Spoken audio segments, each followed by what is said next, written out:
Alright, it's time for day 2 of Demon Souls. It's time for day 2. We're going to hit that continue button. We're going to continue offline because I don't want no one messing up my experience.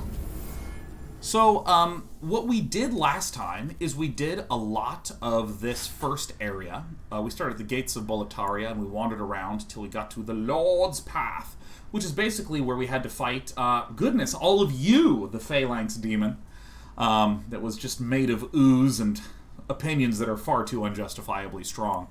We then made it to the Inner Ward, which is a location where we defeated a great knight. And the next thing that we wish to do, we wish to head here to the Archstone of the Digger King.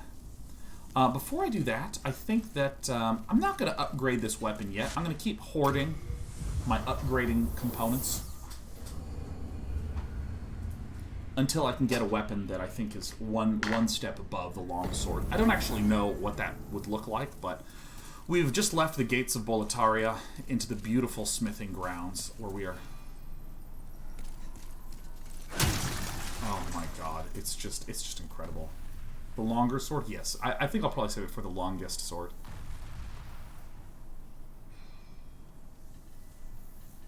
Blue Point are absolute godlike. I can't believe the talent of Blue Point. This is incredible.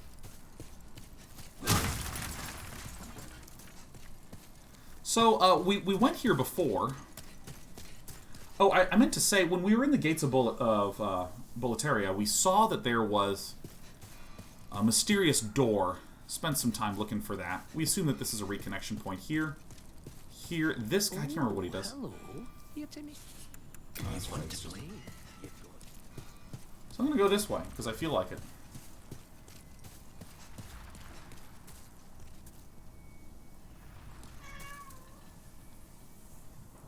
My cats, you're killing me today. Come here. What are you doing? Oh my god. Oh my god. Filthy man, is that us? That's not you, Kraid. I know you.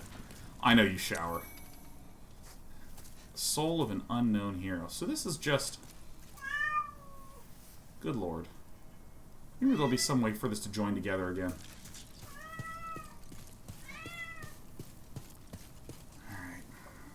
I can't tend to this cat. The cat is hungry.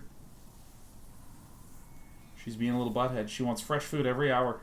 Hand-fed directly into her tiny little mouth every day.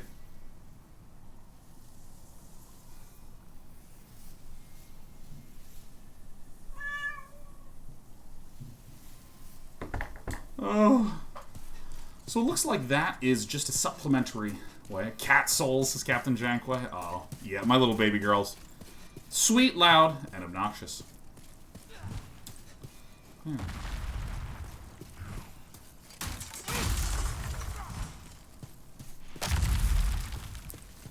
One thing that I think that the From Software team is spectacular at is just creating interesting,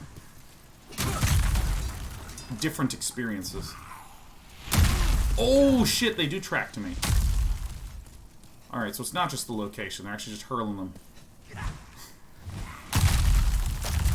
Like, I'm trying to think if there was any part in any of the Souls games that was quite like this.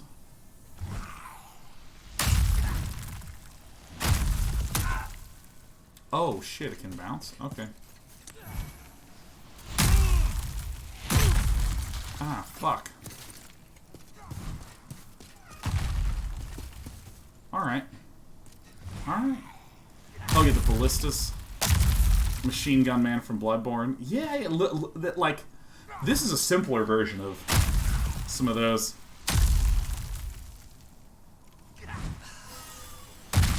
What am I even doing, man? I'm just gonna go back and touch the Archstone and heal up. I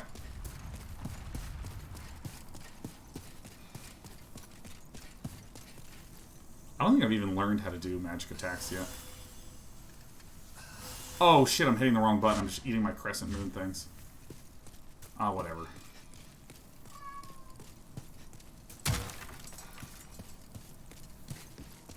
Alright, so I just need to run in, huh?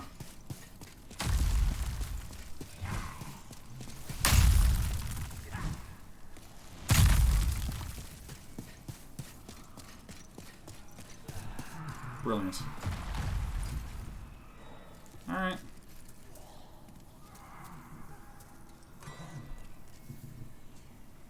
quite dark.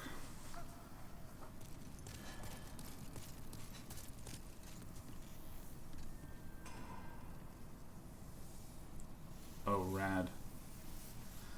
Alright, so this I'll probably be able to activate to make some sort of elevator system.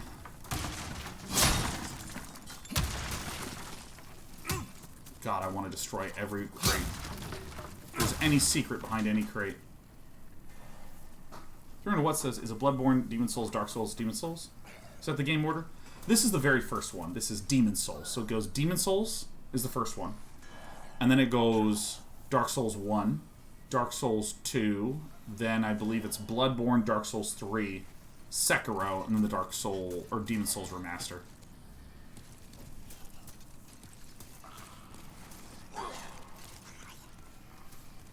Oh, holy shit. Hey, guys.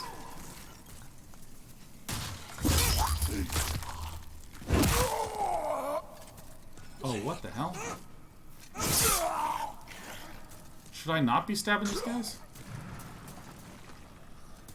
I feel that my sword is too weak.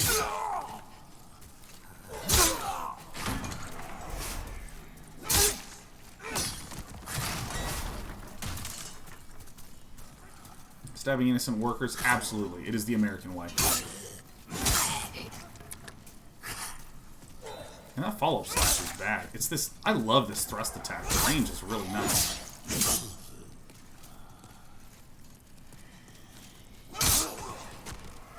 It's plausible that I don't need to kill any of these.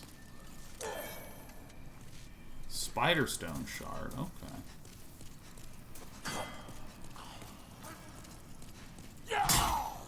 Okay, this one guy does fight me, huh? Two long stabs. Briefly want to see something.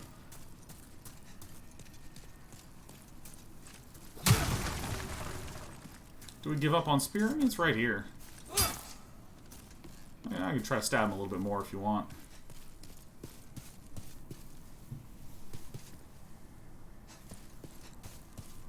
God, that's incredible. You know, I feel like one of the things that's really cool about some of the work that Bluepoint did, which is the company that did the remaster,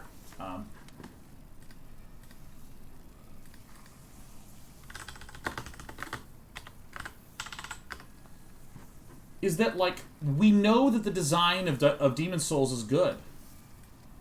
Like, we know what the game is like. But I keep clicking into this, forgetting that my mouse has no bearing on the PlayStation 5.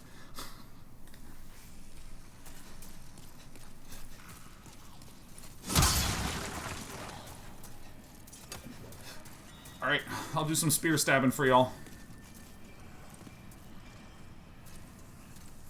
Like, we know the design of Demon's Souls is good. Have any of y'all ever played a game that is so unbelievably... Holy shit, this is incredible. You ever played a game that is unbelievably beautiful, and the game is terrible? Ooh, this one feels actually quite good.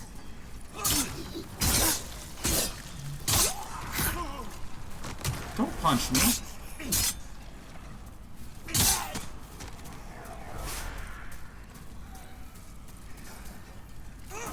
Oh, wrong one. Godfall. Ah, yeah, maybe Godfall is a good example. Sounds like a lot of games recently. Oh, yeah, I mean... I actually... Okay, so I'm...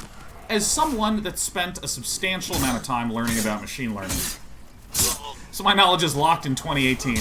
It's like way far behind the curve right now. Oh, whoops. Wow, this spear is great against these nerds. See, this is you. This is you, the night after TwitchCon. The day 9. Ah. But, like, I know for a fact that the way that a lot of machine learning algorithms presently function is that you give it the data and it trains itself. Oh, ah!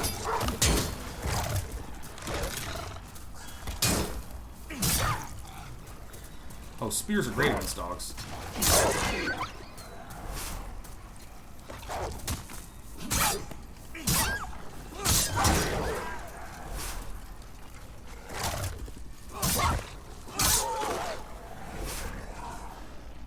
So yeah, a lot of the way that machine learning algorithms work is you give it the data and then it trains itself based upon that data that you have provided. So for instance, here is a type of thing that, oh yeah, we do have full moon grass, don't we? I'm going to do what every gamer does and hang on to this dark moon grass for a rainier day. Yeah. But you give it the data and it trains on it. And so, like, a really interesting use case people have talked about is, okay, I give concept art. I produce the concept art, and then the machine learning algorithm can produce rocks and trees and boxes and various objects that are in that concept works style. And so, MLGDD720 says, that face when you turn on the stream to escape your AI exam and Sean talks about machine learning. I know, I'm here to ruin everything, huh?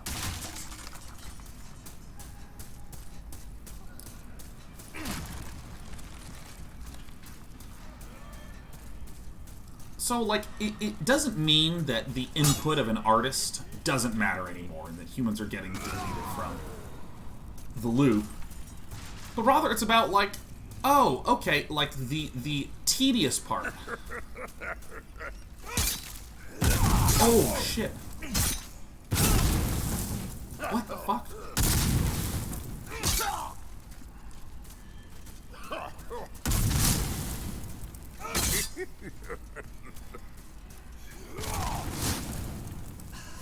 The tedious part, the making of 70 different trees, that's what machine learning is getting good at.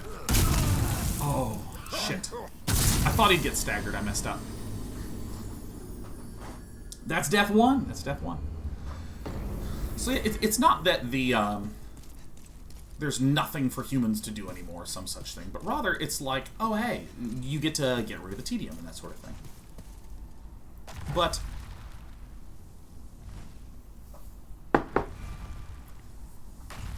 I feel like what this means is that increasingly more and more and more and more and more and more and more and more and more and more, it's just about how good is the game. Like, is the game good at all? The number of unbelievably beautiful, gorgeous games that essentially... Oops, I left my hand off this button. Number of unbelievably gorgeous games that completely go to waste due to the fact that someone just made the gameplay not that interesting.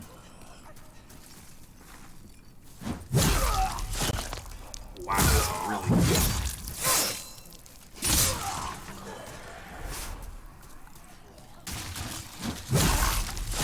Like, the lighting in this game looks so amazing. But I feel like it feels 10 times more amazing because the game is rad. I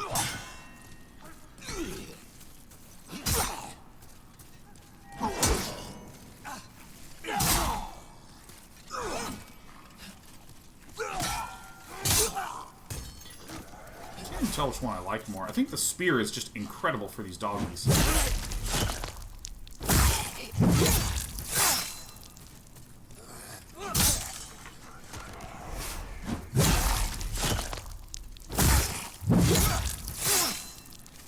What says, do you think Elden Ring is suffering the same fate as Cyberpunk because it now has to be recoded for the next gen? Well, I think that...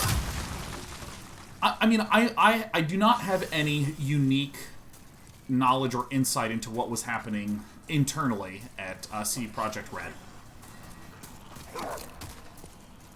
However, I will say that my understanding of Cyberpunk 2077 is that most of the issues came from a lack of clarity as to what the game even was.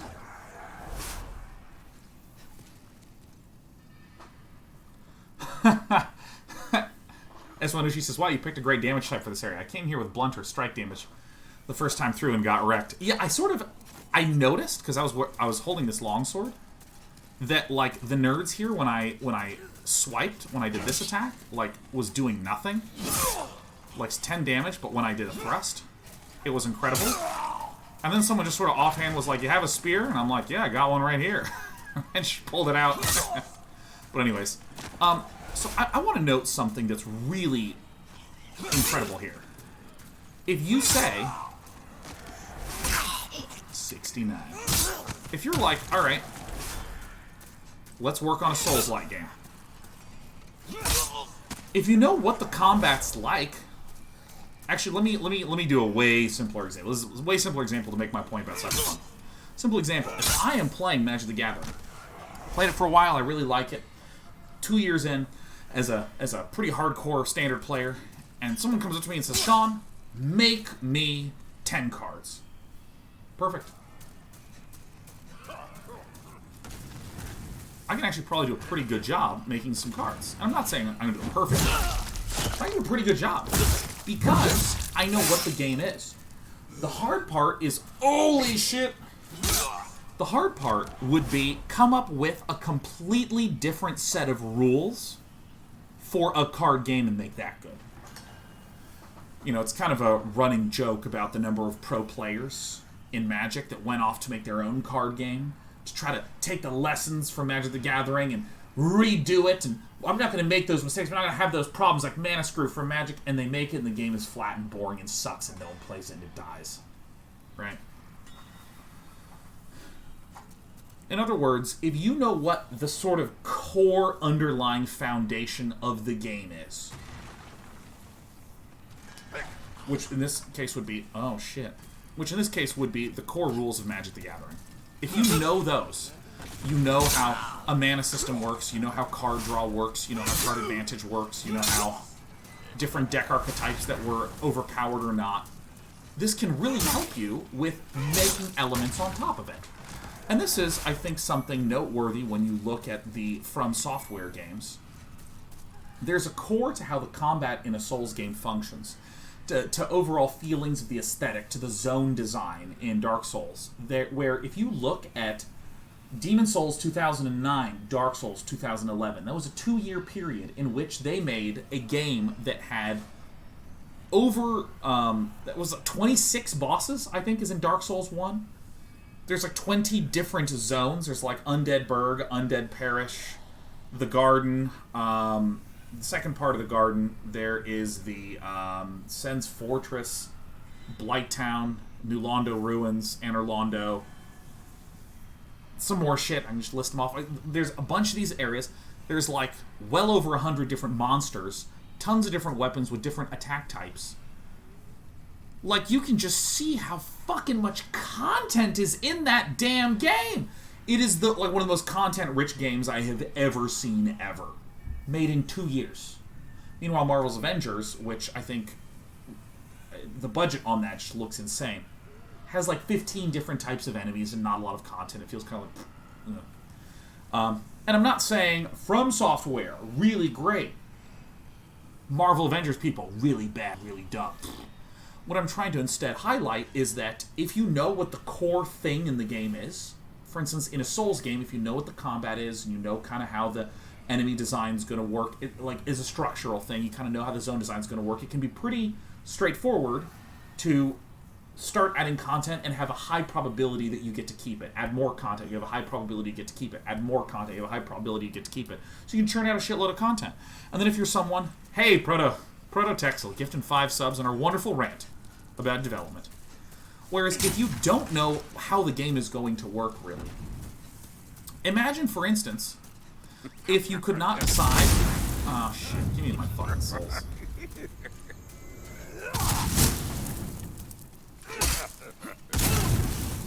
Shit.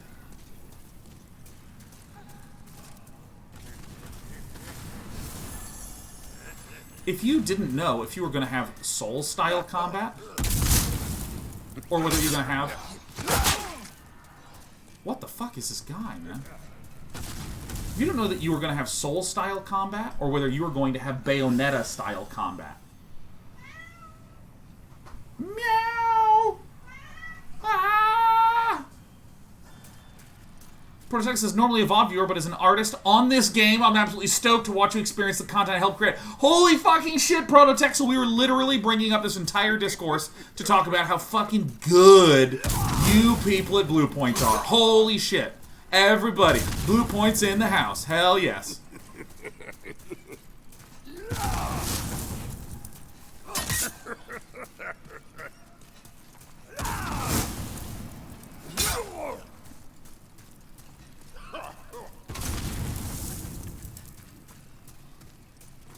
Prototex. You're so sick. Tell us a little bit more about what you worked on while I finished this rant. If in the Souls games you have no idea if you were going to be... Jesus, shut up, Sheriff. Shut the fuck up, my little darling cat. If you didn't know if you were going to be Bayonetta-style combat or Dark Souls-style combat, or whether it was going to be super jumping heavy or no jumping at all, if you haven't made those kinds of decisions... Fucking God. I'm switching to my sword, man. Oh, this is horrible. This is hell on earth. Sheriff, what are you doing? What? Ah! Bound to happen.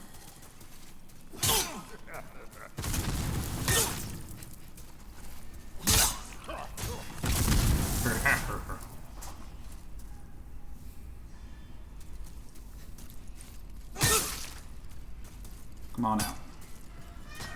Oh, I'm never going to finish this point, am I? Once you know the basics... Why, this doesn't even pause it? Are you kidding me?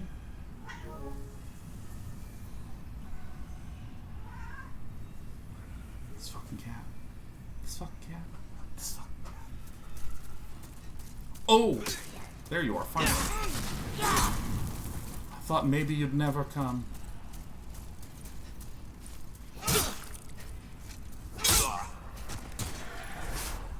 One does not simply pause a Souls game. I know. I know.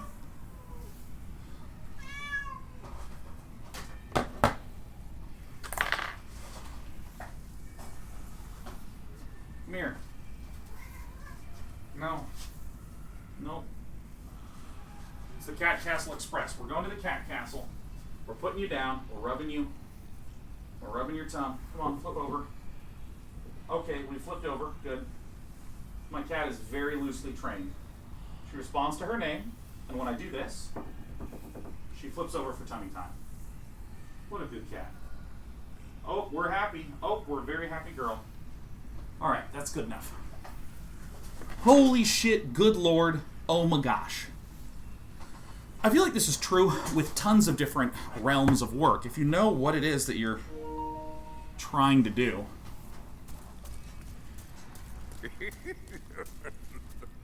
then it becomes so much easier to make content that you know. Fuck! I hate this guy. This guy fucking sucks, man. I don't like him one bit. 2 deaths. It's just way easier to keep the content. I mean, really, this point that I'm trying to make is like 30 seconds long. For some reason, I keep getting distracted. And so I can imagine that if you were someone working on an Anthem or working on some other kind of game that has like a lot of shifting happening in the content where you're not 100% sure of how each little piece is going to wind up working, you kind of wind up in this loop where you have like 20 artists who start making some environmental stuff, start setting things, you know, you have a level designer make...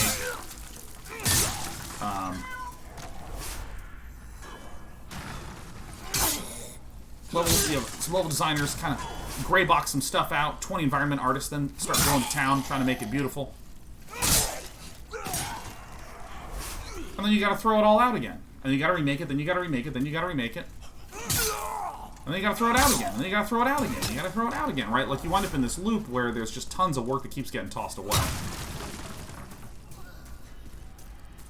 And what I think is really marvelous is that because the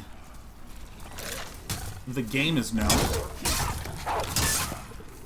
I feel like this allows the developers at Blue Point's talents to really shine.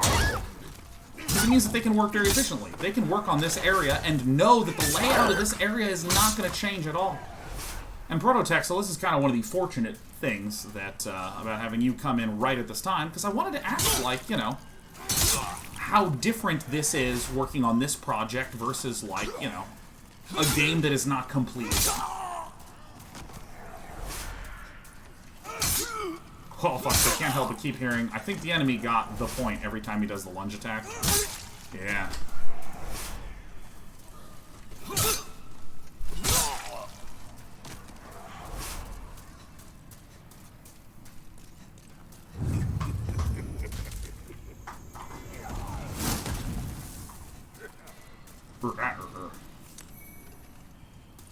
That's fascinating.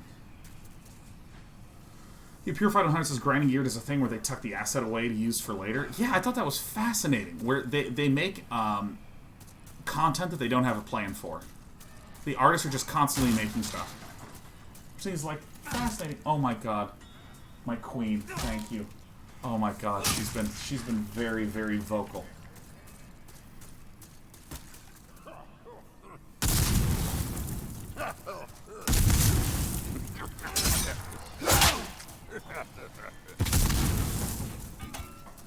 I don't understand this nerd's animations better.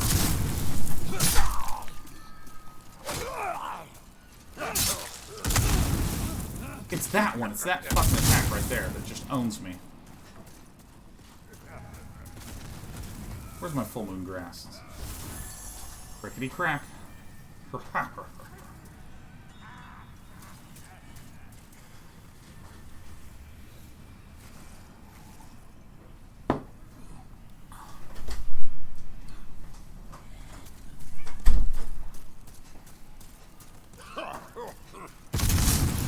I do a faster attack?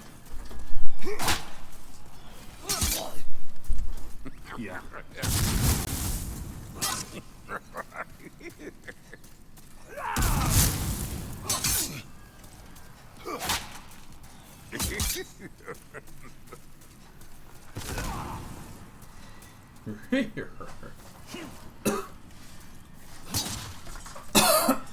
Yeah, no, I will absolutely 100% cheese with no shame in my game at all.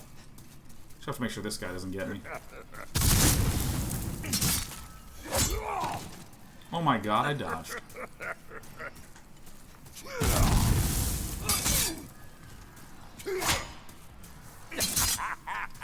This is kind of why I like short swords. Or like the baller side sword. In Souls. Full moon grass, just one, you fuck. Getting some of that hardstone chunks. Protexel says, as an artist, it's massively different. The biggest difference is how much we needed to adhere to old lore and design very closely, whereas in a new game, you can discuss changes in those elements and find compromises between art needs, design needs, writing needs. On this game, those elements were more law and less of a discussion. Oh, that's that's super fascinating. Oh, you said as an artist, it isn't massively different. Oh, that's so interesting. That is so interesting. I had a friend that worked on a game that I think the game he was talking about was actually canceled. It was a third-person action game, which is essentially a game. Holy shit! No, get me the fuck out of here! He was working on a game.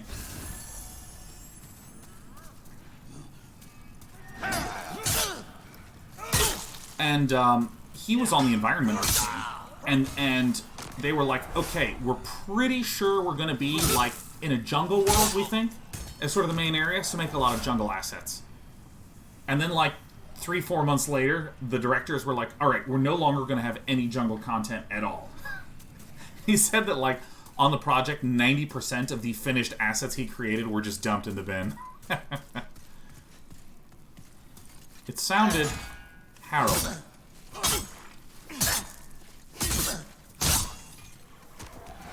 The game, Jungle Book. That's a great joke, Janquit. Protex says that does happen. It's one of those things where it's like, I recognize that it does happen, but man, I mean, having an artist literally art up everything, that's a lot. That's... Jetpack says, gee, I wonder why it was canceled. Well, the thing is, I feel like what you want to say is... I feel like what you want to say is, oh, if you had canceled content, that much content thrown out, pfft, no wonder it was a failure. But, like, every single friend I've had that's worked on, like, a AAA finished project has endless stories about the substantial amount of stuff that they just dumpstered. Oh, look, a pickaxe. Oh, yes.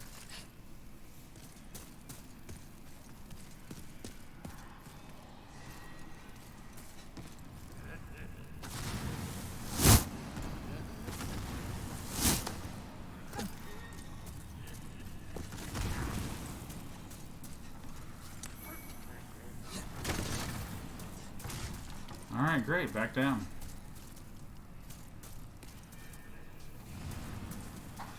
What's this? Can I keep some of their stuff for future use or portfolios? Yeah. I know of a lot of studios that give a lot of leeway with artists to be able to use even canceled project work in their portfolios, but I'm not an artist, so I can't speak with any first-hand knowledge of it. Part of the reason why I try to qualify, like, I have a friend who said this, is that I don't want to imply that I think that this is how it happens in 100% of places.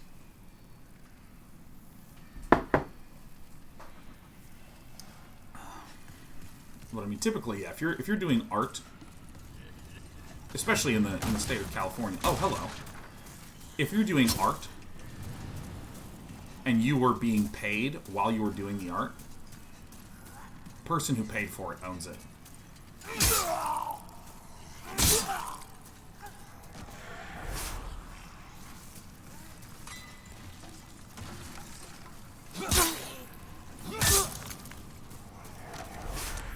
I mean, like, typically I think that's just to be expected and is totally super reasonable. To just be like, look, I'm paying you to make this art.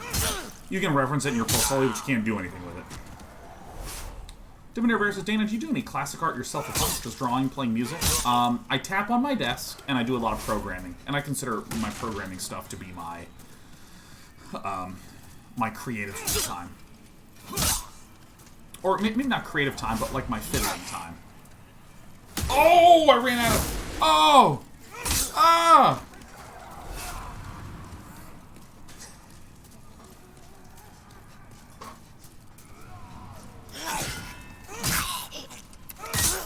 I'm so glad I two-shot. He's got an algorithm that does art for him. Actually, if any of you are interested in algorithmic art, there's a really simple-to-use, really nice programming language called processing, which I do agree... Oops, that's not the right button. I will agree it is the worst name for programming language ever, but, what the fuck was that?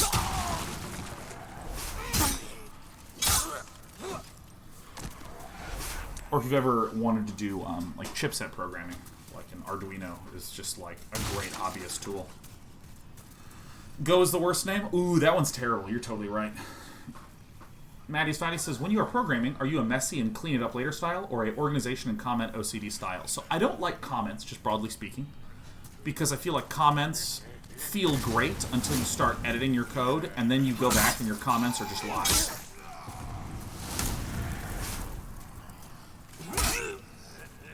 But what I tend to do is I really am a huge fan of organization, just like in life. Ow, you fuck.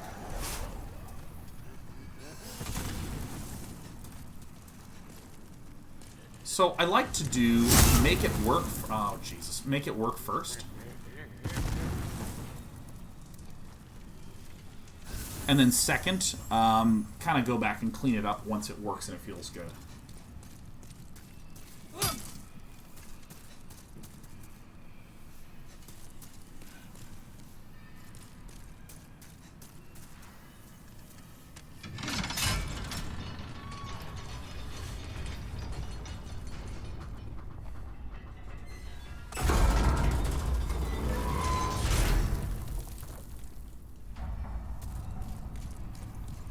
Well, I still don't know how to progress from here, so...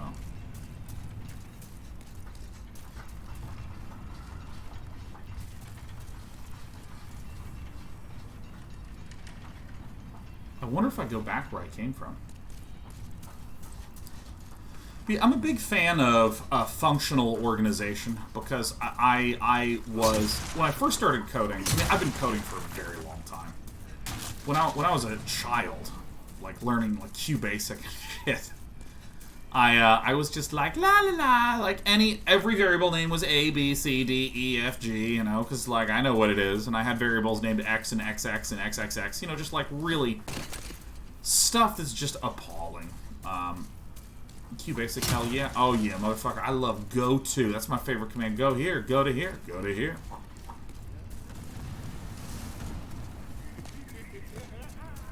I will assume that I must go this way. Yeah, XXX programming, that's right.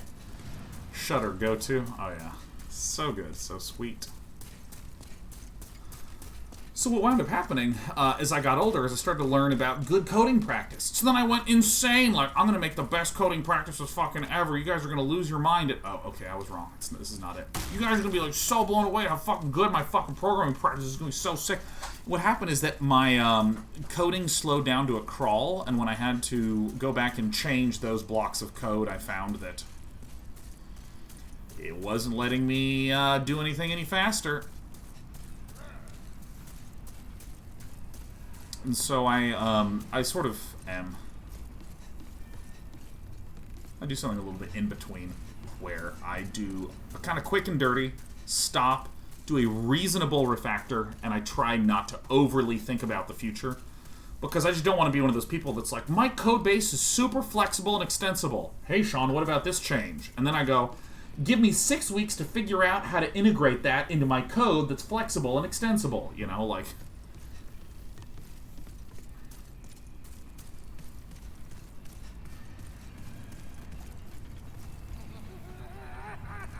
Okay, so I feel like I have missed something very obvious because I do not know how to progress. But that's okay, we'll just keep looking around a little bit.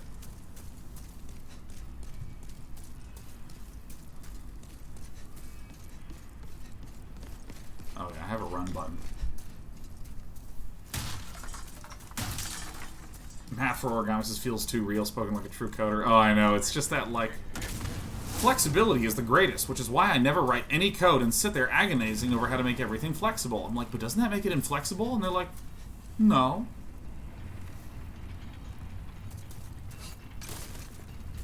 Oh my god, what?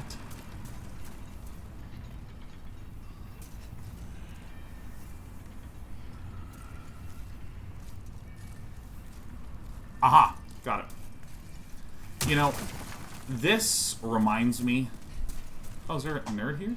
Oh, hi. Hey, buddy. This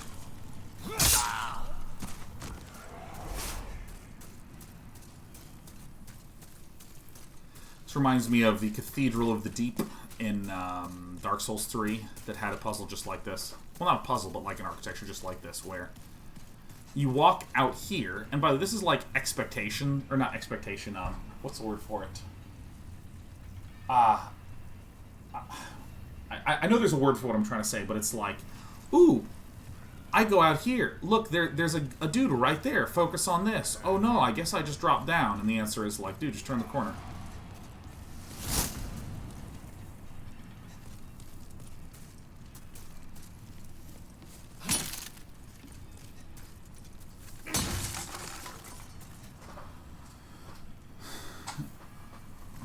Oh, I see people talking about Brandon Sanderson.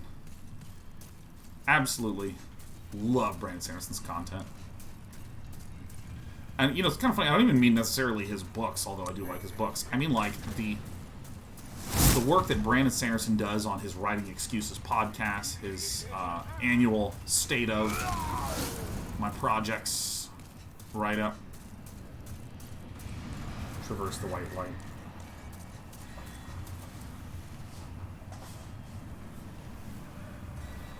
Writing Excuses is so good. It's also like a really cleanly done podcast.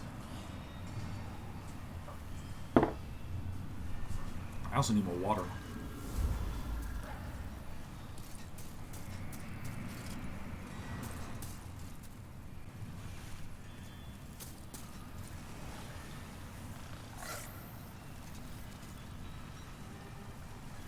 What the fuck is that thing?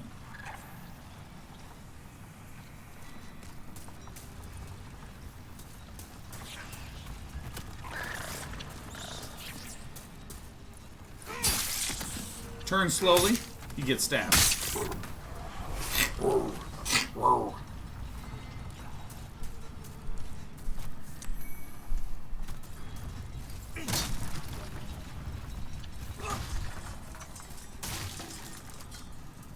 Budbonus says, do you happen to watch 3 Blue 1 Brown videos on visualizing math concepts? Oh yeah, I love 3 Blue 1 Brown. 3 Blue 1 Brown's great. I watch stand-up maths and number file and computer file. All those are great channels. Alright, so let's come up with a plan here.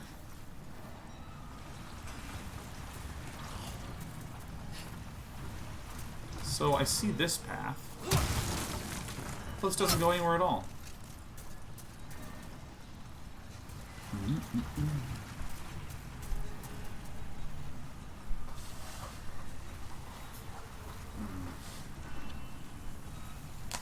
Pagan Doss says, do you prefer slow burn large-scale projects or quick and small projects for your own personal coding enjoyment? I like a mix and match of things. You should jump in the wagon and you know. I mean, that's the first thing I try to do is figure out how to jump into there. I'm not going to lie. I mean, even when I have a large-scale project, I like to be like, okay, here is the next small thing that we're working on. Here's the next small thing that we're working on. Here's the next small thing that we're working on. Because I like the short-term kick.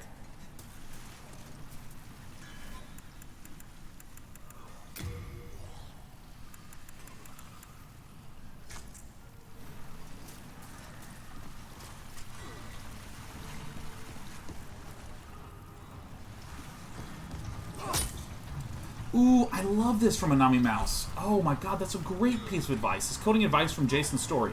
Make it work, make it good, make it fast. In that order. Oh, that's amazing.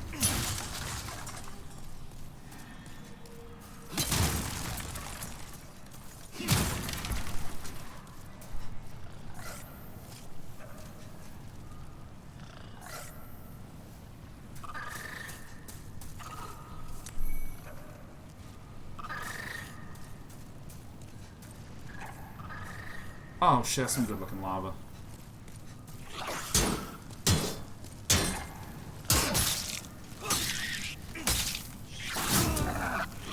Stab the damn thing! Ah!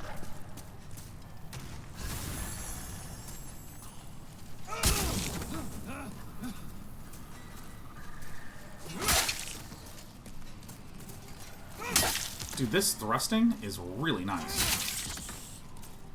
Speaking about the game, strictly. Oh!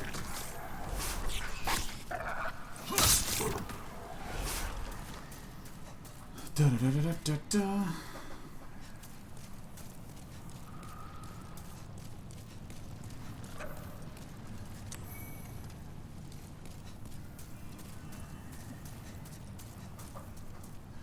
Oh god.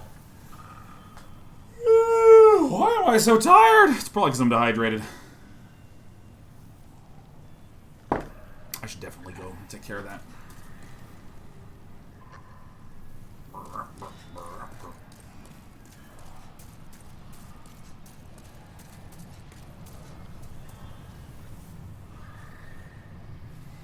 Oh, shit. Look at the incredible communication here. This is astounding. It's a staircase leading down here, and the first thing you see is a staircase over there with a dude on it.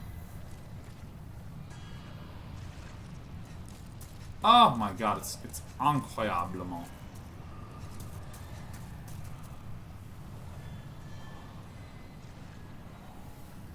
Do I want to get that? Well, you bet your ass I do. But I'm going to go this way first. Because I'm guessing that there's a return point. And here's the station. How's the puppy doing? Oh, she wants to go outside. At all points in time, she wants to go outside. If she was outside 24 hours a day, she'd be so happy. BTB15 says, hey, Day 9, do you still follow SC2? Have you seen the new maps? I still follow SC2, and I cannot believe that new maps finally fucking came out. Oh my god, I literally thought that it was just going to be romanticide for me. And as it turns out, I was half right.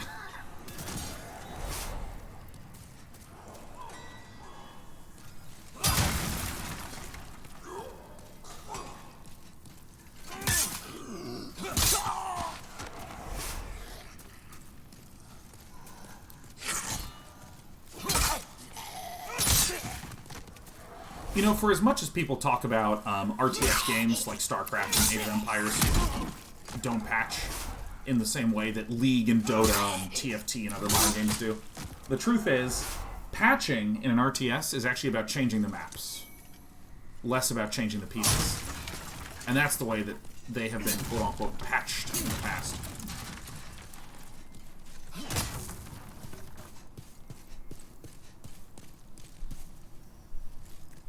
Oh, we're here, huh? Well, that's different than what I than what I thought, but I'm hoping that maybe I can activate a shortcut route. Nice.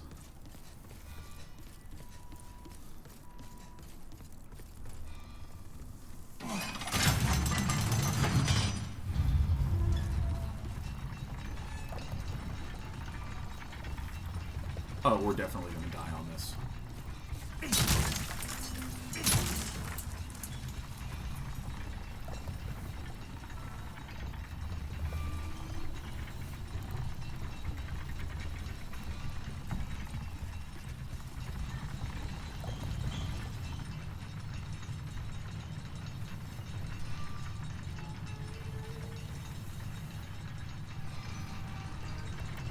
Wait, what?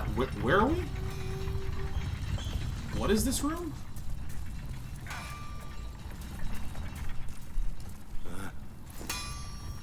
I haven't seen you around these parts.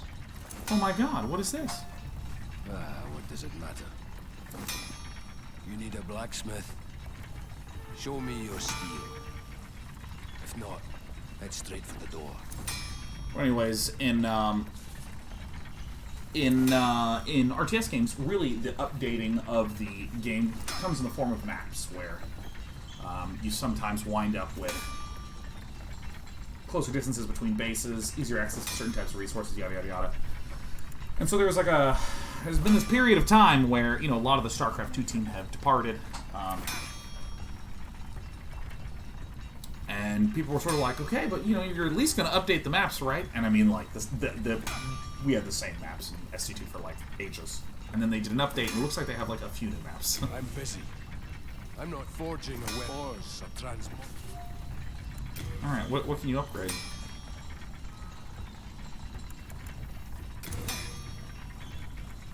What's the difference between a winged spear +1 and a sharp winged spear?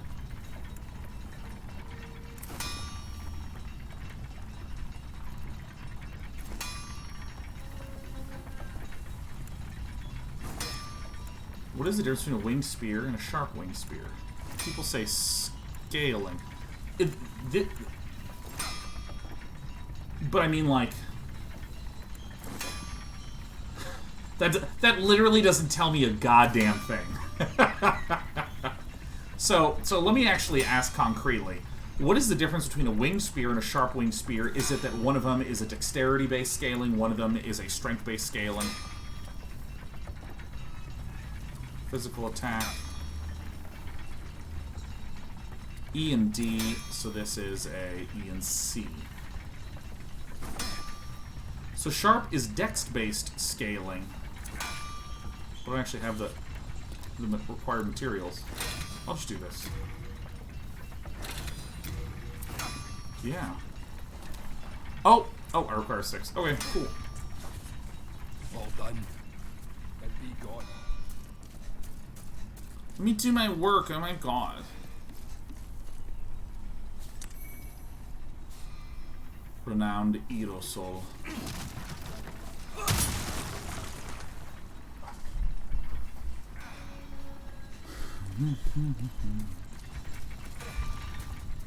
Yeah, I'm kind of a big believer that in competitive games, on the journey to getting improve. Okay, so there's what I'm going to call depth improvement and breadth improvement. I'm gonna get squished, aren't I? And I'm sort of making up these words, but like when I say depth improvement, let's imagine that we can measure just how skillful I am at a thing. Oh, wrong button.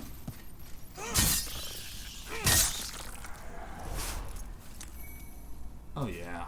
Oh my god, I'm getting so much hardstone right now. Let's imagine that I can produce a number that will tell you how skillful I am at a particular strategy in StarCraft. And so let's say this goes from 0 to 100, right? Like if I'm trying to improve at my depth of skill, and again, these are just these sort of made-up terms that I'm working with right now. What I mean is that I'm at a 40 on this build order, and if I keep working at it, I'm at a 50, and if I keep working at it, I'll be at a 60. Okay, so that's where we roll on that one. 40 and 50 and 60. But, I mean, frankly, I think that there's a certain boredom and strain that you feel in your bones if you just keep doing the same shit again and again and again and again and again and again. And this is why I think that what people prefer is, I'm at a 40 on this strategy, and I'm going to work to a 50 on it. Okay, and then I'm going to switch experiences and go from a 40 to a 50 on that. Then I'm going to switch experiences and go from a 40 to 50 on that, right?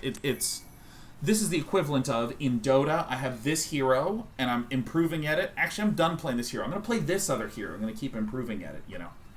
And I think that sort of variety and switch-up is something that human brains really, really, really like.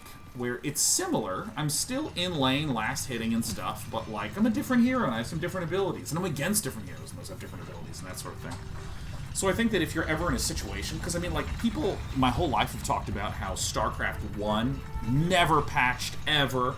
It's been the same game forever, and that's what makes it beautiful. And I'm like, this hasn't been the same game at all. It has so much volatility. The maps are constantly changing. Strategies are constantly being discovered on old maps and new maps, which completely changes the experience.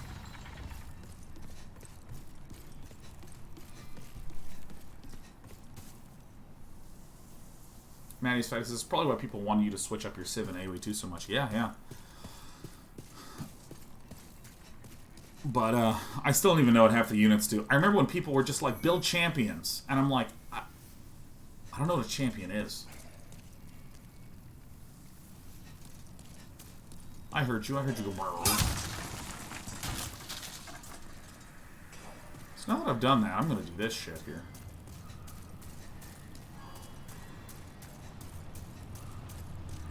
Let's find out how painful this is. Holy fuck! Holy shit, what the fuck was that? Oh my god! That's the hottest thing I've ever seen! Let's see how hot this is. Ah! Oh my god! I don't believe it. Let me go pick my body back up.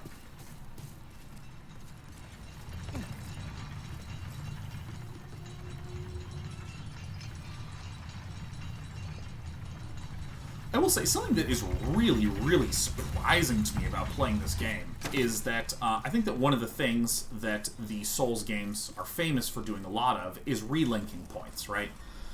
I spawned down there, I went through all the way back around and then to here, and then I made a shortcut. Hey! So instead of it being, you know, you do segment 2-1, and then you do segment 2-2, and then you do segment 2-3, it's like you do 2-1, and then you do 2-2, and it's kind of like these little loop-de-doop-de-doops. I'm surprised to see that in such a pronounced way in this game. Because it's funny, Dark Souls 1 had a enormous amount of... Ooh, 99 damage. Ooh, I'm powerful, man. Look out. I got my Sharp Spear 3, baby. Man, that does feel upgrade. I feel that. Yeah, like, I really, really strongly feel just how loop-de-loop this. Because when I played Dark Souls 1, Dark Souls 1 famously had all sorts of relink points, had sorts of, like, do a huge loop in the world and get back to where you were at the start. Like, oh, so cool. And then I played Dark Souls 2, which really didn't have that. Dark Souls 2 felt very much so you kind of go straight and straight and straight and straight. Dark Souls 3 also felt a little bit more go straight and straight and straight and straight. And then I played Bloodborne, which had the Monda Loop-de-Loopitude.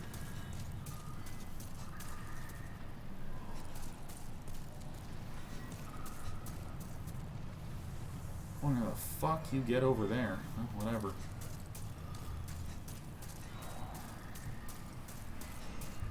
So I'm kind of surprised to see that Bloodborne had its, like, relooping, relinking, and then the original Dark Souls did. I'm surprised to see that Demon Souls has way more relinking than I would have expected. I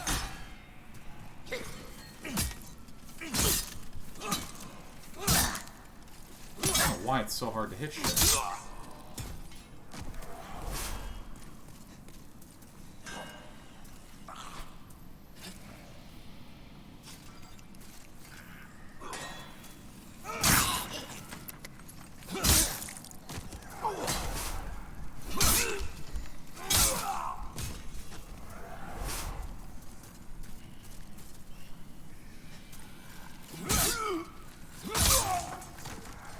Hey, she took a mint.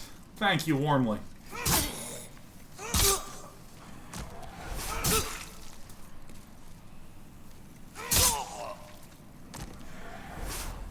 Golden Witch says, is it just me or is this game so far more cohesive than Dark Souls? I don't know. I think that they're both really cohesive. Yeah, tell me more about what you mean. Because, like, first of all, I don't know what you mean in full, because you only typed that.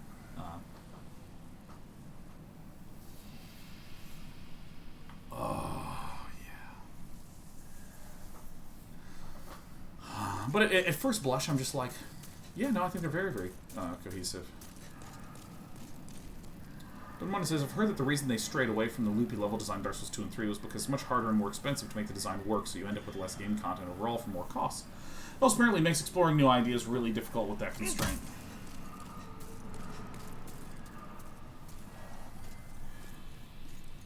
It's quite...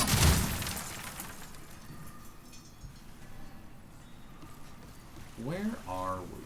Ah, I was here before.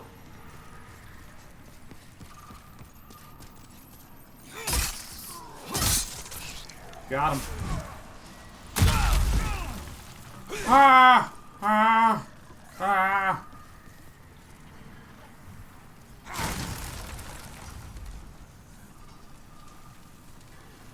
I hear noises.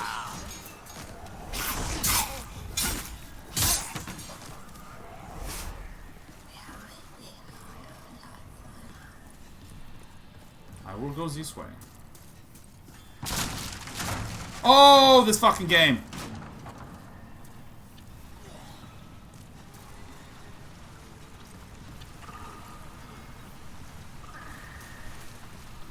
I should have known.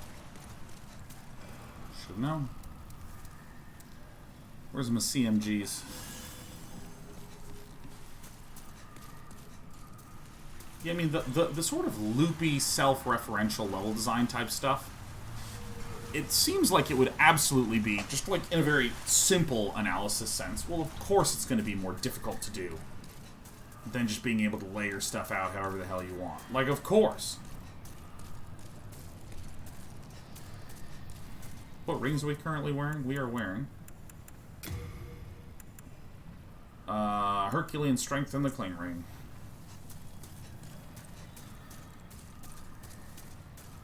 But I think that in 3D, doing re-looping, relinking is much easier than in 2D.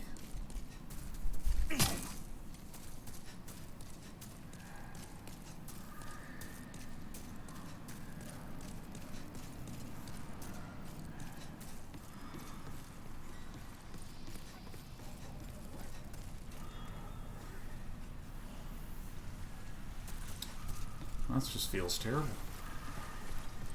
I'm devastated I'll never be the same. Hello.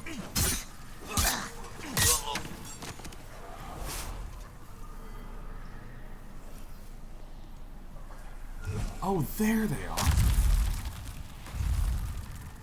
Huh.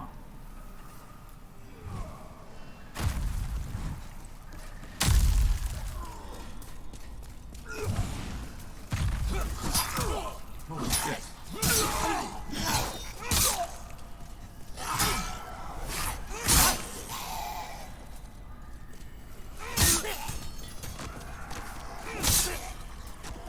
For as slow as these guys are, I can't believe they can lift up those huge rocks. Whoa! Whoa! It's like in 3D, you literally have two extra or you have an extra dimension than the two that you have in 2D.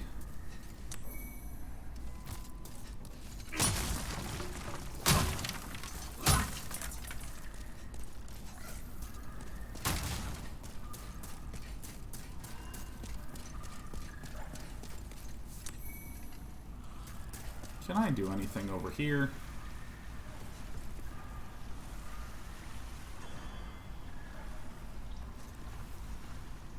No, it looks like.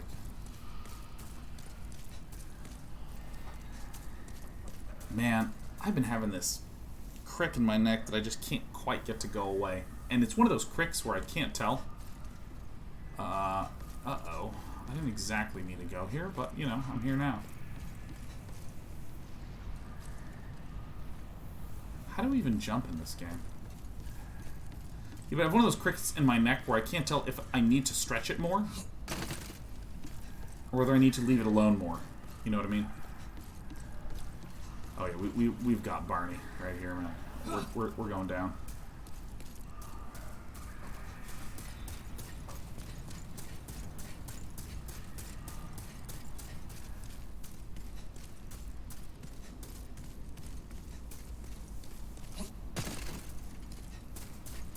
You know, it looks like I can't jump.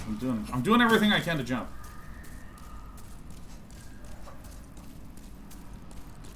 Dude, I cannot wait to go get massages. Oh my god, I can't wait to be a little vaccinated guy.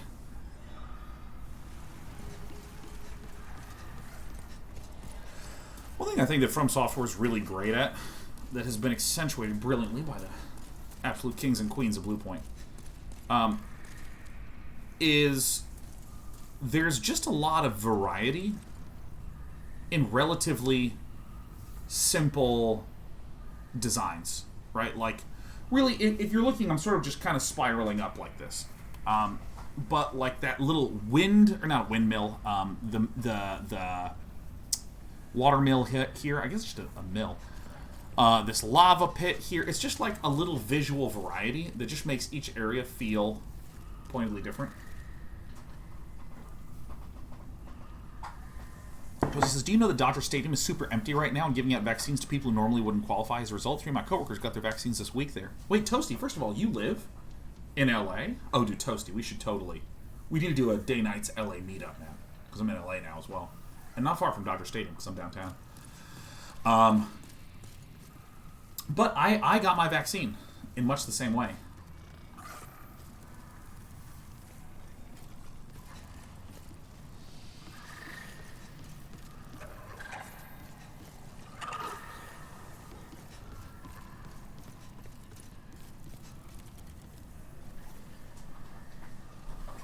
Golden said I'll literally fly to hang out with you nerds. Well, it might have like a, you know... Well, actually, one of the best places to go to is TwitchCon. Where we normally do get-togethers at like TwitchCon and BlizzCon. Jesus, it's so hot!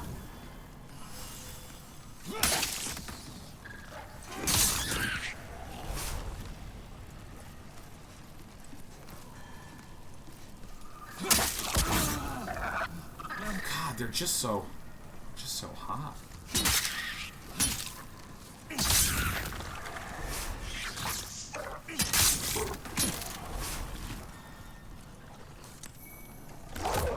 Oh, it's a bad dog. You're not my dog. Oh, what the fuck is hitting me?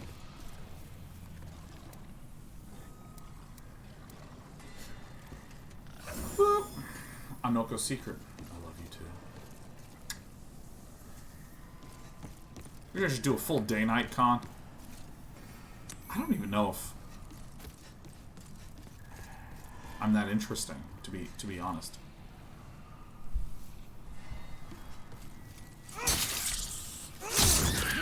Oh, if I touch it, I catch fire because it's on fire? Since when is that how fire works? Yeah, I don't know. I don't know if there's enough stuff to even make a day 9 con like work or some shit. I don't know. It's not about you, says oh goddamn Odysseus. Oh, thank God.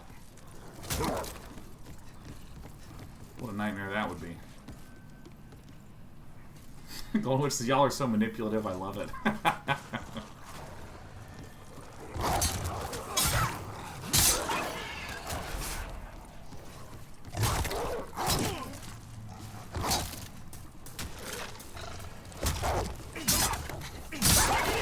Underdog. Despicon? Yeah. KittyCon. KittyCon queso. Oh, here's some nerds that way.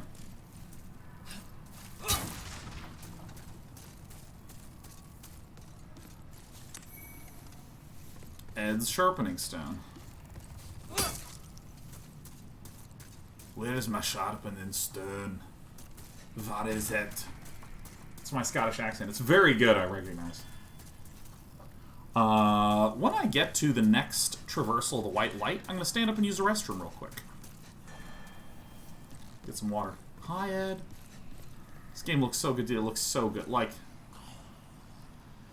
this is a great example. Like, look at how brilliantly treated this steam coming out of this stuff is. Like, out of these foundries.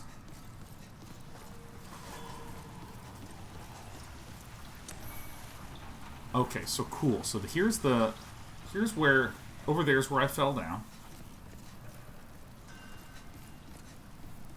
Chronax is giving suggestions for Day 9 Con. A hackathon, an area for animals to play with one another and be petted. Some panels that talk about software development and game theory and self-improvement. I think you have yourself a con. Oh, yeah. The downside of this is that I would have to plan a con. You know, we used to do a lot of event work at Day 9 TV. Like, a lot. And it was stressful.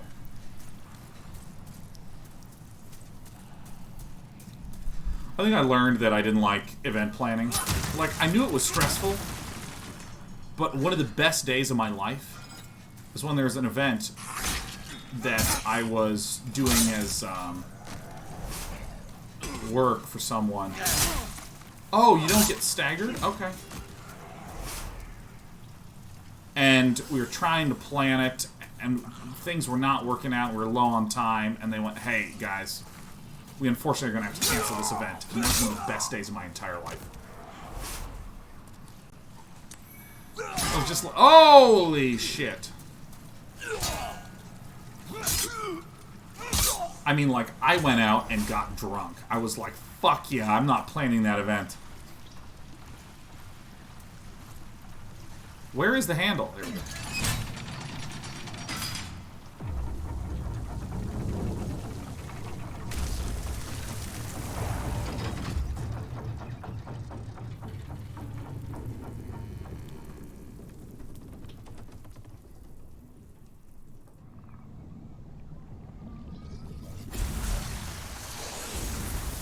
Oh, okay.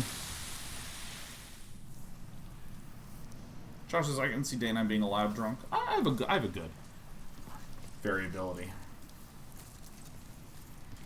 Sometimes I start talking and I never stop talking. Other times I just sit there listening to really loud music. That's actually probably the most common thing I do when I have had a good amount to drink. I just want to listen to music. That's my thing.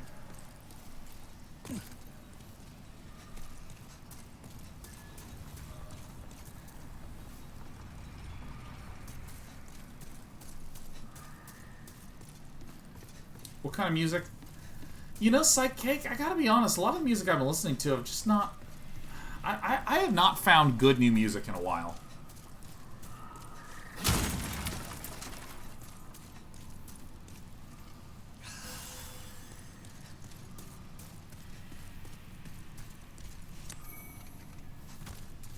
Ermengear, large, sharpstone, shard.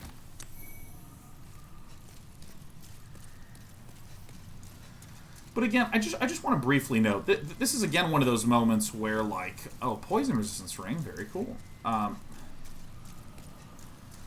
Where, like, if I say, oh yeah, I like to have a few drinks and listen to music, people are like, oh, Dana, you get shit-faced, oh my god. The number of times that I have had, like, one beer, and I see someone, and they then later like, oh man, you were so drunk at that thing. I have never been accused of being drunk more than by someone that has literally interacted with me for 30 seconds. Like, because the thing is that, like, look at the way I'm acting right now. I'm a pretty uninhibited person. I'm a pretty loud, bouncy, cheerful, goofy person. There are things I find funny, and I start laughing so hard I'm crying, like, often, as you will see if you watch our content here with any frequency. Oh, my neck is really fucking hurting. And so if I, like, laugh at all and I have a beer, oh my god, you were laughing so much because you were drunk. Stop fetishizing me being drunk, man. I just enjoyed myself. If people did this with other things the way that they did with alcohol, it'd be like, oh my god, I saw you laughing so hard and you had a Sprite. You were having such a sugar rush. Oh my god, he was sugar rushing so hard. Oh! He's sugar rushing. Oh my god, you were way over caffeinated. You were just being such a complete tweaker with your caffeine. You were tweaking out. You were literally shaking. You were so caffeinated. No, I wasn't. Ah, there he is. He's having a sugar rush. He's caffeinated. Oh, Jesus, holy shit. Let me get the fuck out of here.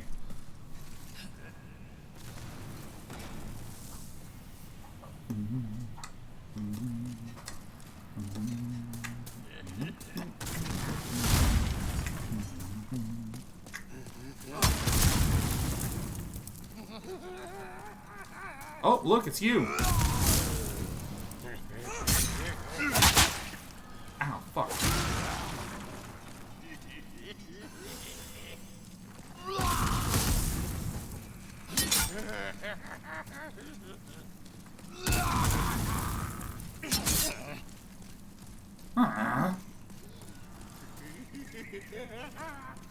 Oh, this guy is so drunk. He's so fire. He's drunk. Oh, I didn't see you winding up. My bad. Oh, I'm on my DMGs.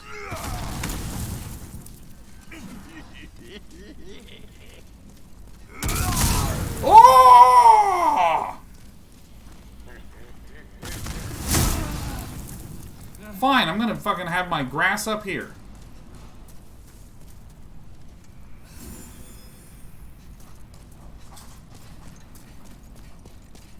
Alright, hold on. I'll read what y'all have to say in a moment.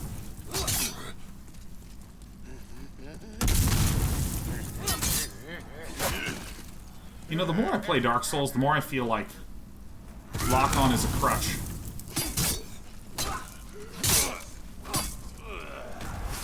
Die. Oh my god, officials leggings. Oh my god. Day9's having a sugar rush. He's high, he's drunk. He's sugar rushing. At the Ready Places, I love your content, intelligent, and very wonderful conversations you have with your chat.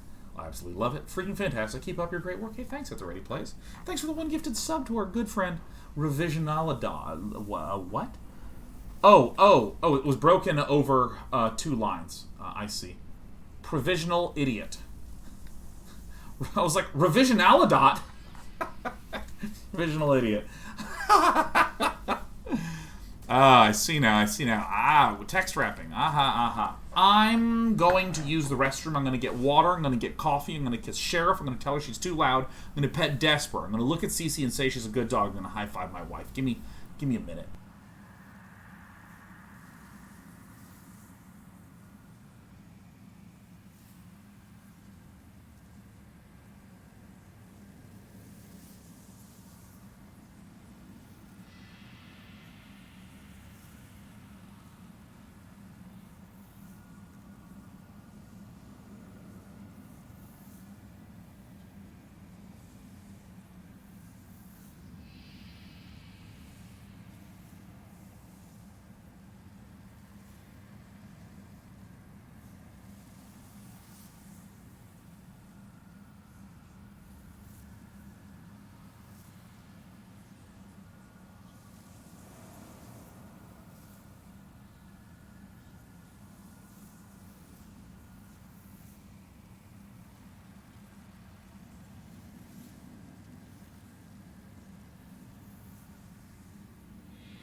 Hi. Hello. Anyways, I'm back. It's me, day 9. You know, I'm just gonna keep pounding water. The older I get, the more I find that if I'm tired, I need to drink way more water. CPF323 says, "Sir, this is off topic, but at some point, could you speak a little on Subnautica and what made you give it that new evaluation if you haven't already?" Okay, so Scipio, when I was playing Subnautica, I was so scared that I couldn't advance forward, but I still thought the game was just brilliant and moving and unbelievable. Like, I really think that when I was playing it, I was still blown away at how incredible of a game Subnautica was. And then my wife started playing it on our brand new PS5. Woo! And, I mean, it's, again, just, like, reminding me of how incredible of a game it is.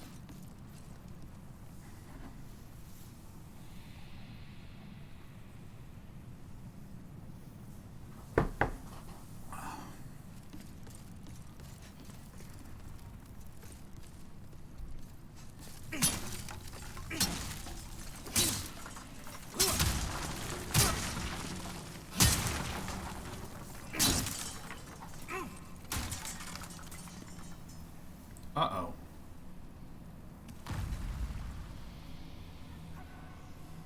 I've played these games enough to know what this means. Side cases, I'm still traumatized by that Reaper Leviathan. God. Talk about nailing the mood. Blue points are gods.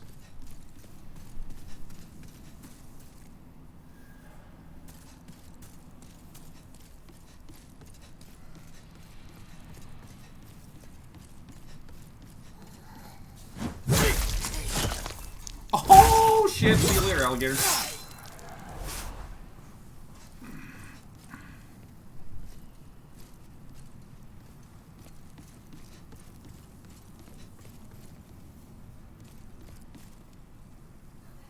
Uh-oh. God, I love this feeling of looking back down where you've been. It's just so good. This is something I really loved about Brothers, A Tale of Two Sons, also by Josef Fares.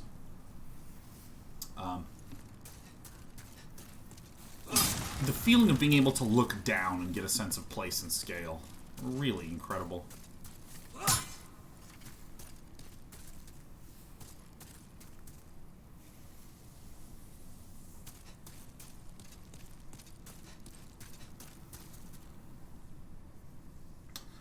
Piano Man says, "Are you interested in the TCG by Riot, Legends of Runeterra?" I played it when it was in beta, and then again when it came out, and it's sort of anti-stuck for me.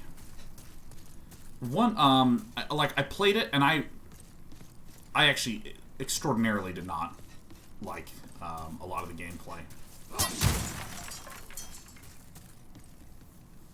And I think that the a creator I watch a lot of, Jeff Hoagland, plays a good bit of Legends of Runeterra. Yeah, I didn't like the games. Well, so let me see. How do I want to put this? Hell, I've been using this enough times. Ooh, a crisp blade. Let me go look up this crispy blade. The way I might describe it is that Legends of Runeterra was weird enough in a number of ways. Okay.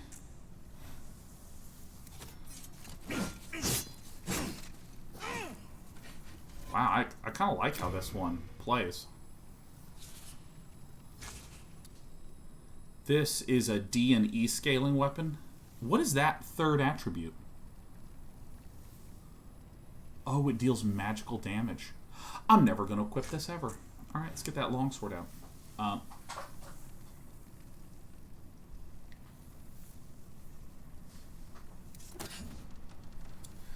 Okay, what was I talking about? Yeah, I'll describe my reaction to Legends of Runeterra as follows. That there were...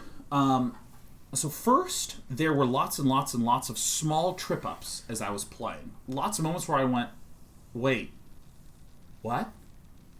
And I think every game's going to have that, right? Like, for instance, in this game, God, what's one of these trip-up moments?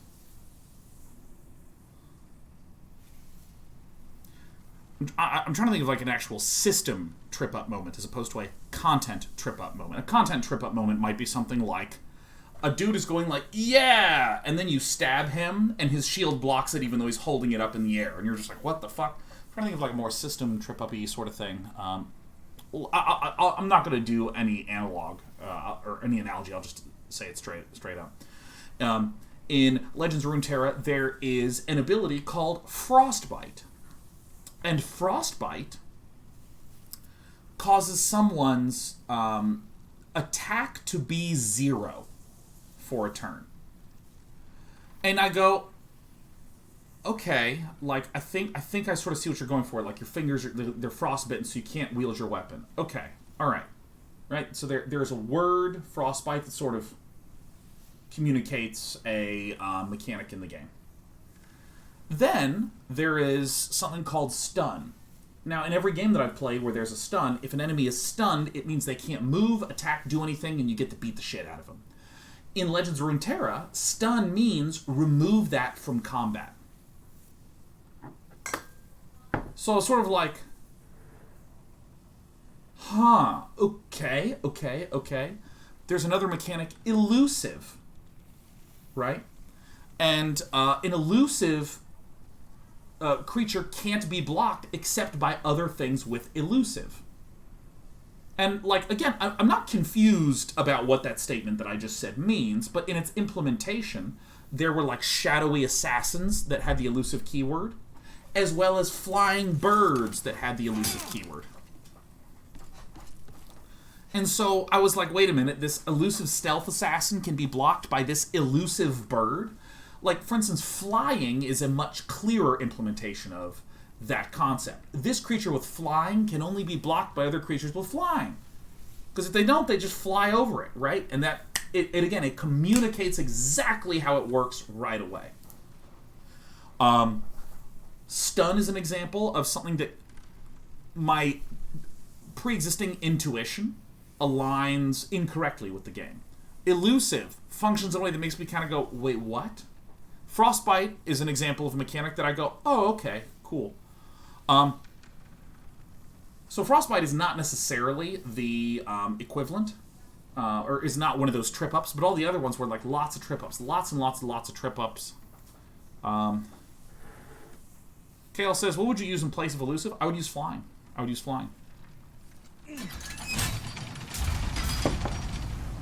Holy, what the shit? Oh, I'm going down. I thought the floor was going up.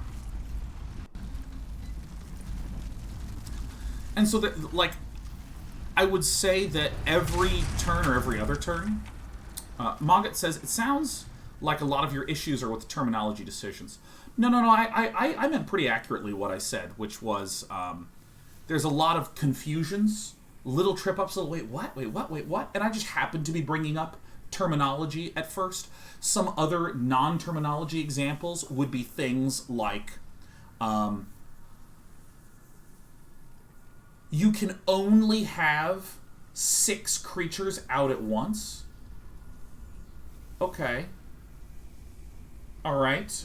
Feels kind of weird. Okay, the coloration on the UI, the fact that your attack is orange and your health is red, but then if the value is above average, it's green, and if it's below average, it's red. So you kind of wind up with this red on red text that's a little bit jarring, but then doesn't red mean health? No, red means bad, but in some situations it means health. So there's a little confusion there. Lots of little tiny things like this that kind of trip me up.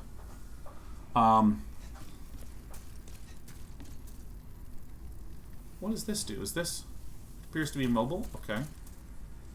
I wonder what this white light will be. I feel like I'm about to hit some spider monster. So that was one reaction that I had when playing the game. Because I was just sort of like, I kept getting chucked out by it.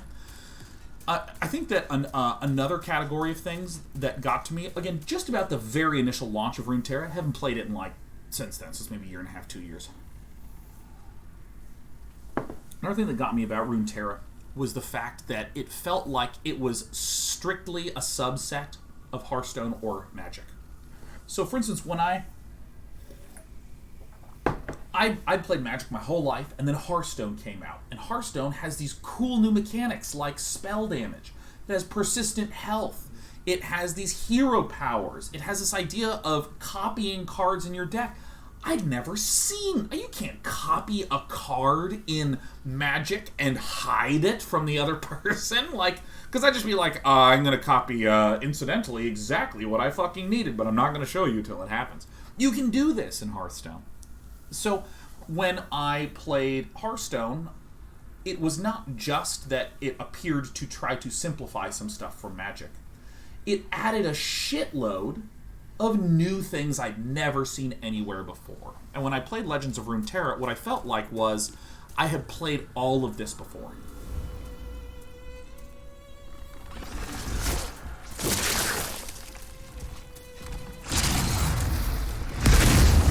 I'm sorry, what?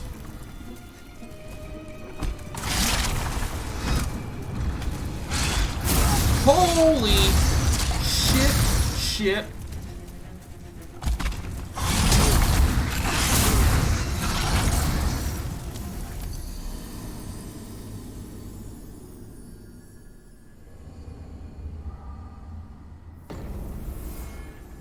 And we're back. I think we're going to be dying several times today. I think I needed to figure out how to turn maybe that one on.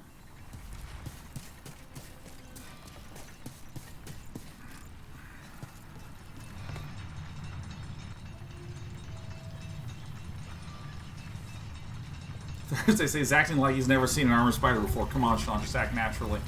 I know, I just get so flustered. I don't even know how to start a conversation. Hunter on Twitch, good to see you.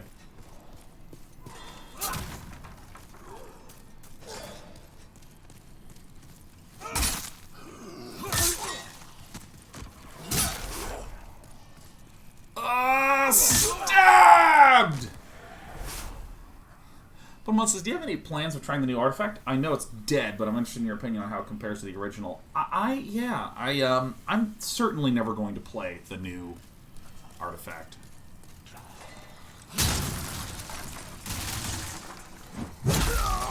I sort of glanced at 5. Oh my god, there's another guy!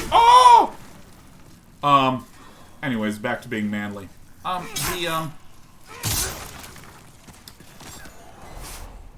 I watched like 5-10 minutes of footage of like the new artifact, and it looked like the same as the old artifact, but strictly less was going on.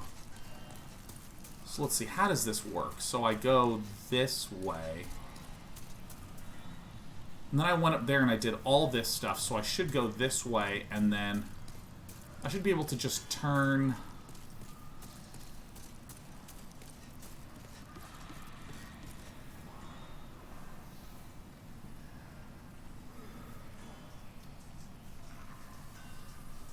Oh, I'm gonna go up there. Ah, fuck. One sec, let me think about where the heck this stuff connects to.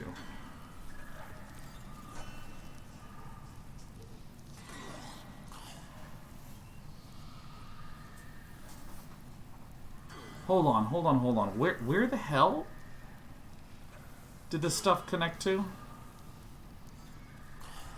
Because, like, I remember that we did this thing that turned this stuff off.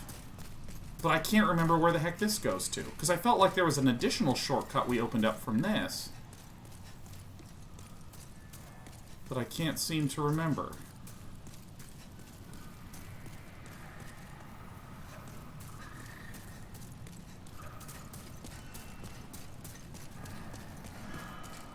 Here's where Laffy Pants was. Holy shit! I thought I was out of range! Get the fuck out of here! Ah! Ah!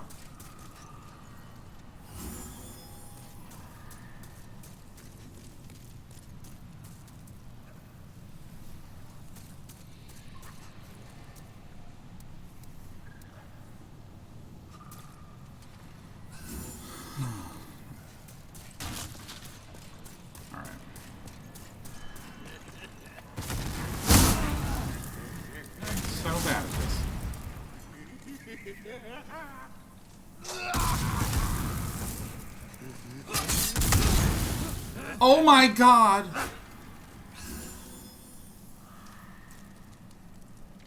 I feel like there's a shortcut that I'm messing up here.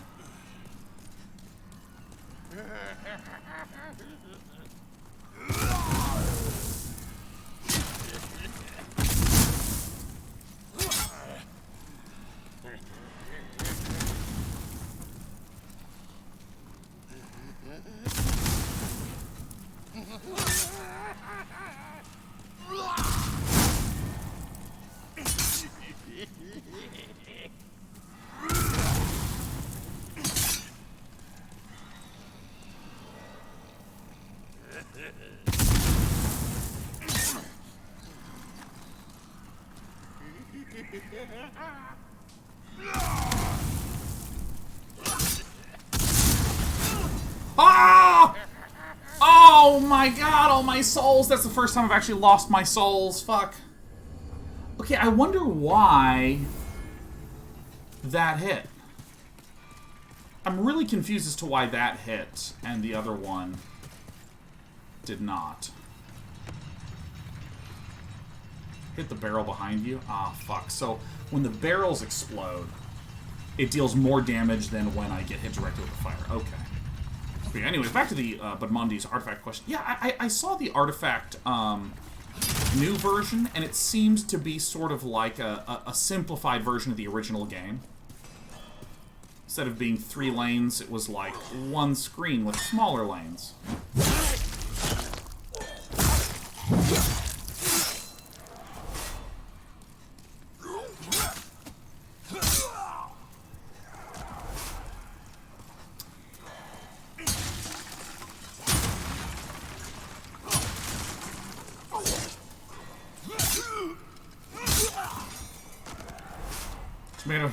Tomato Heel says, I made it back from my vaccine, and I only grew 1 extra arm. Dude.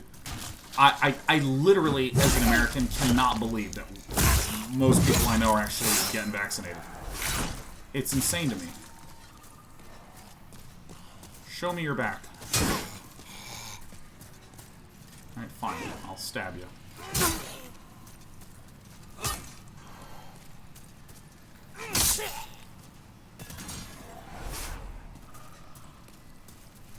Call me Fizz. He's getting vaccinated tomorrow at noon, man. Oh, so exciting. Stoney says, as someone who administers vaccines, why? Well, so, I live in California, and there's just been no clarity as to what the plan is at all. Until, all of a sudden, very recently, like, oh, it must have been a week and a half ago, it was just like, ta-da!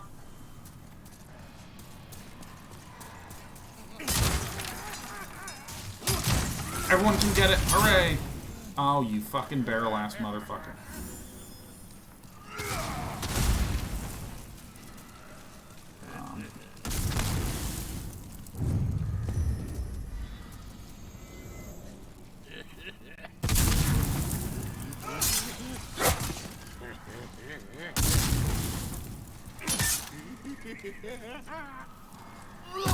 And so it's just so weird to me that I went from, like, literally this just wait and hang out, wait and hang out, wait and hang out, nothing's happening, wait and hang out, nothing's happening, no plan, no clarity, no nothing, to suddenly everyone's getting it. So that's why I'm just, like, a mix of surprised and deeply relieved.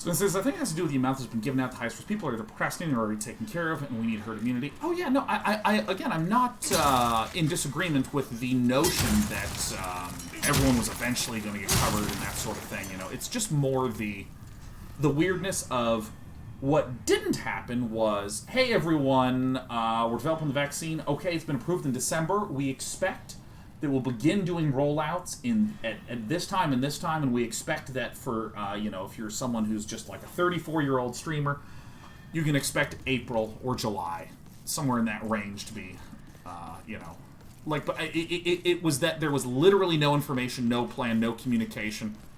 I was looking hard for where I could get information, and I just was getting none, etc., etc., etc. And so it was very weird when... Oh. It was very weird when all of a sudden it was like, hey, yeah, no, come on in, you got it. I don't know, it's kind of like, oh, hey, you just met her. Oh, yeah, and how are things going? Are you thinking of, like, getting serious? And the person's like, yeah, no, I mean, maybe, we'll see what happens. And then you see them next week, and they got married, had a kid, and bought a house, you know, and you're just like, Jesus, that was... The escalation was insane. Like... Part of me feels like there should be a shortcut to here. Am I a crazy person? Maybe I'm a crazy person.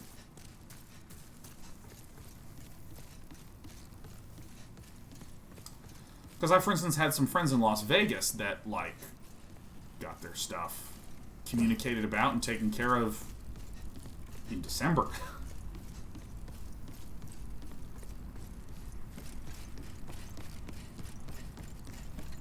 How does this link to everything?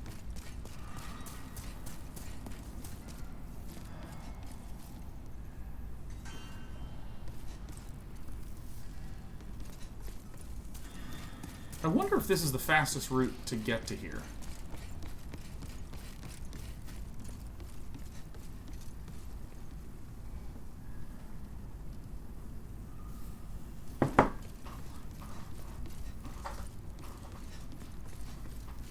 I mean, it's kind of funny for as trite and catchy as it was, you know, the Biden, like, 100 million in 100 days. That is, like, the most concrete communication that I received up until... Because, I mean, I know there's 300 million, or give or take, people living in the States.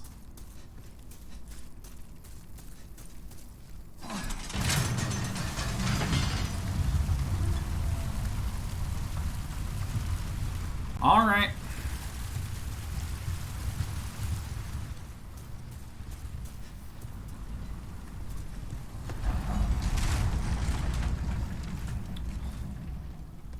Go down! Go the fuck down!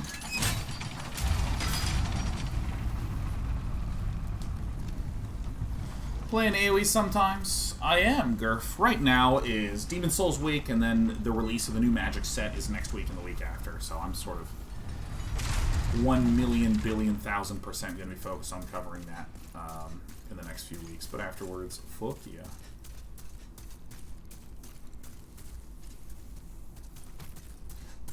Is there any shorter path? Oh my god.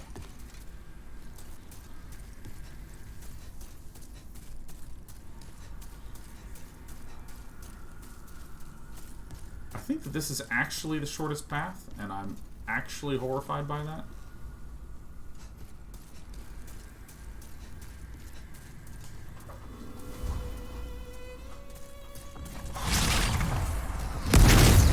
Ah! Oh my god!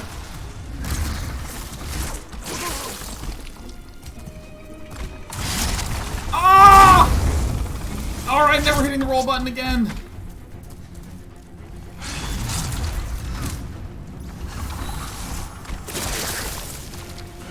The fuck?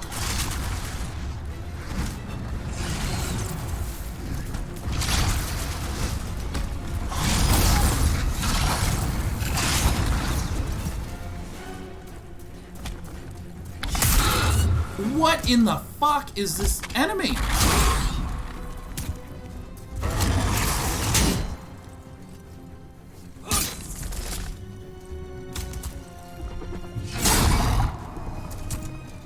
One more strike.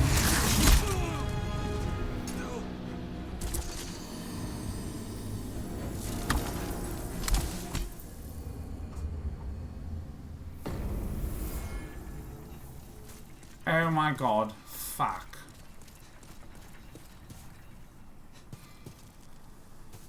So without spoiling anything else for me, is there a faster route to that spider?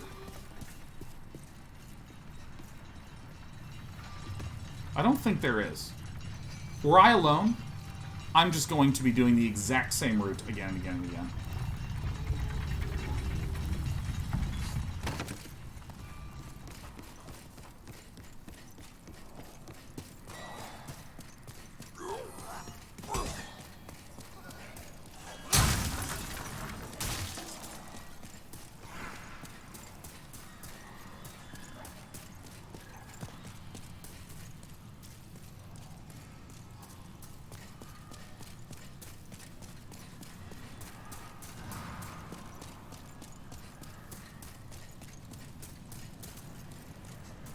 Time to get myself mighty familiar with this route.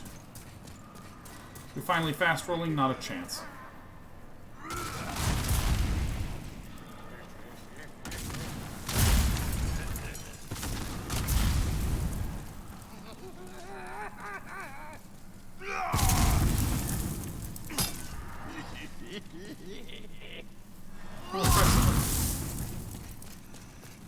I did it. Alright, we solved it.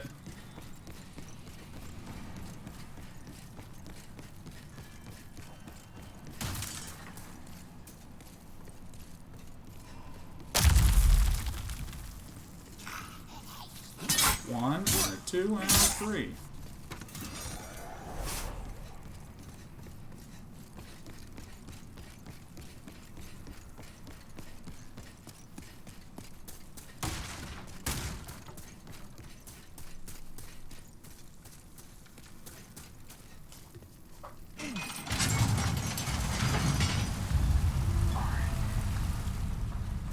I cannot imagine playing this game in 2009. Can you imagine that shit? It's 2009.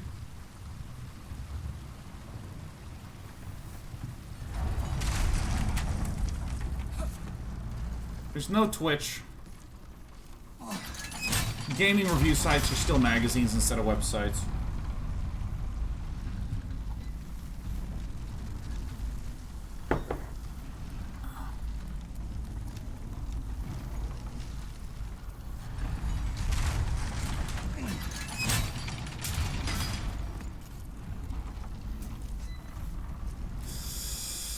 Almost threw my body off the cliff.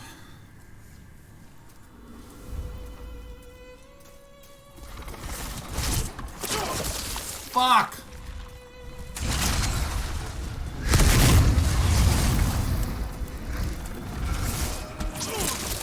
Fuck.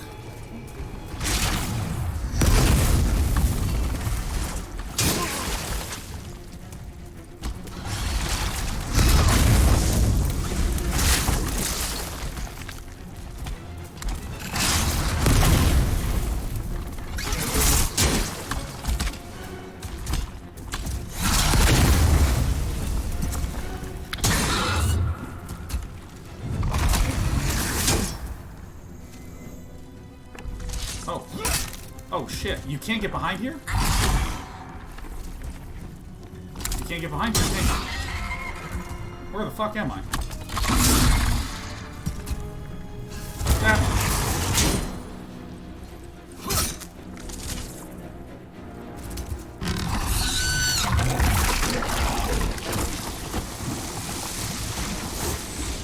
What the fuck is this?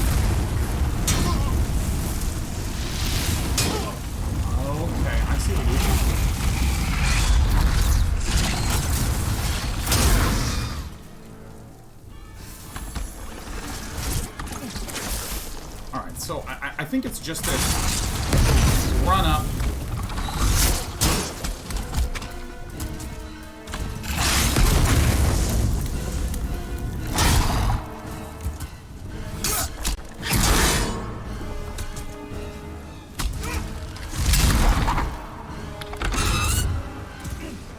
I think I gotta use a regular stab.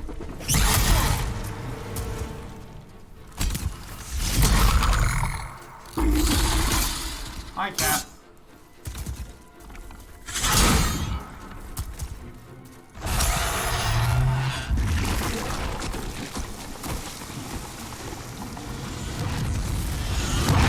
Oh, how far back does this go? To the whole... Alright, to the ends of the earth. Got it. Yeah.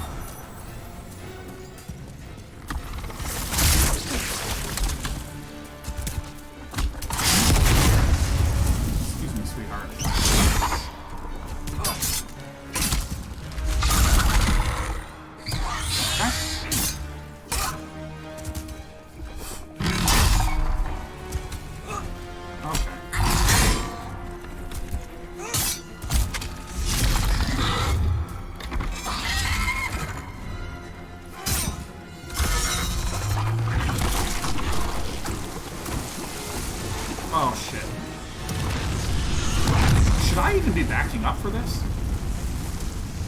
Maybe, yeah. Oh, shit, I'm fucking sick.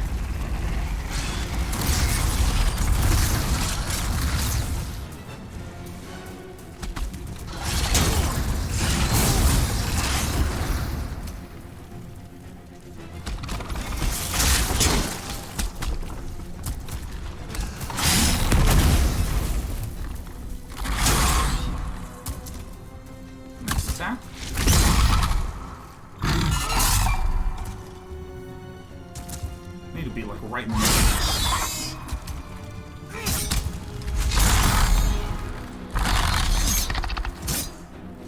I think that I'll probably not live this one.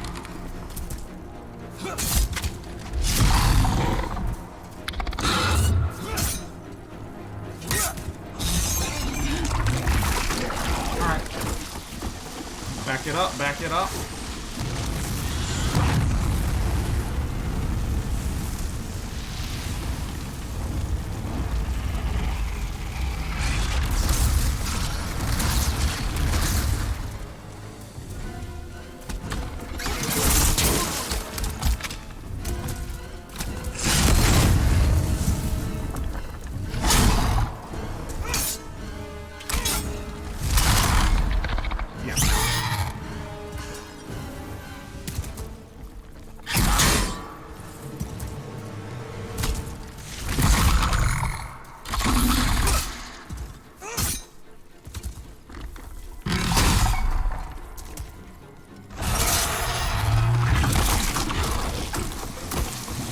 Back it up, it's fine.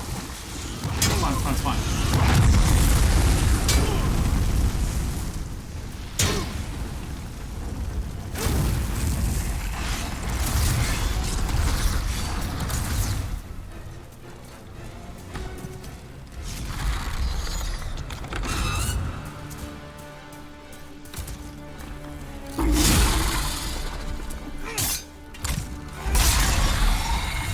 Okay.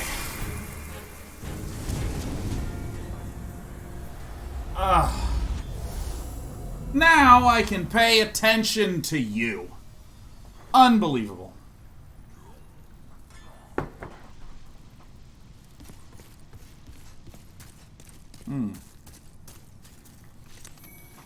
A renowned warrior soul. And my god, Demon Souls so intense. It says, unfortunately, this is a PS5 exclusive. You know, I actually kind of have continuously varying opinions on exclusivity.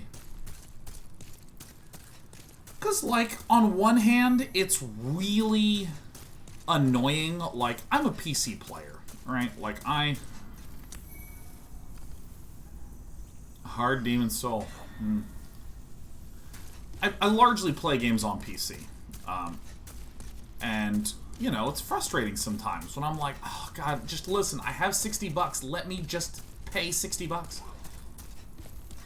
And it feels like I can't. Oh. But on the other hand... Oh, you suck so much at stabbing.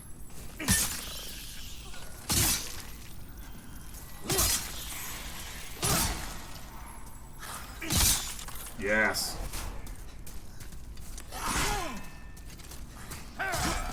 Yeah, so, I mean, like, oh, shit. You know what? I don't care.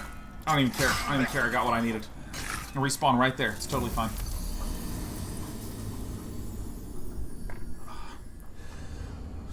So, like, I sort of understand the frustration that can emerge where you're just like, dude, oh, shit, I get to kill this bastard again, man. Fuck yeah.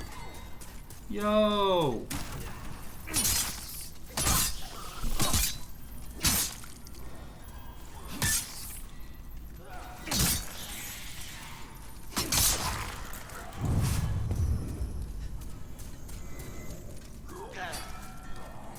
And where are the nerds?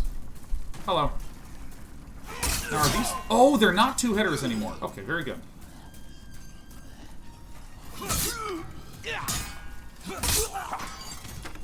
I'm gonna have to do weak attacks.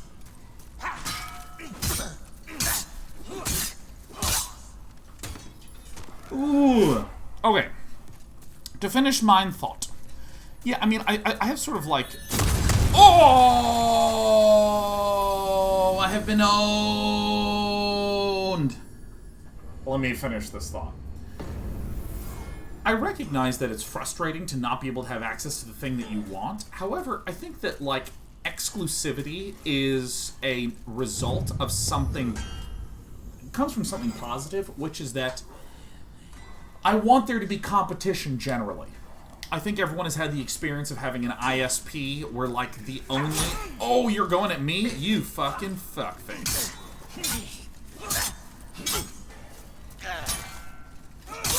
Everyone's had an ISP that just, like, has a monopoly in the area, so they don't care.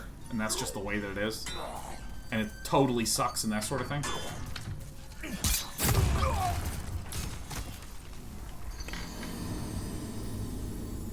While I recognize that this is, like, really annoying and really frustrating to keep dying while you're trying to make a point, you know, I think that the, by the way, the explosion was just way larger than I expected. I think that, like, you know, if I'm PlayStation and I really want people to buy my PS5... Oh, I can't stagger him in the middle of that effect?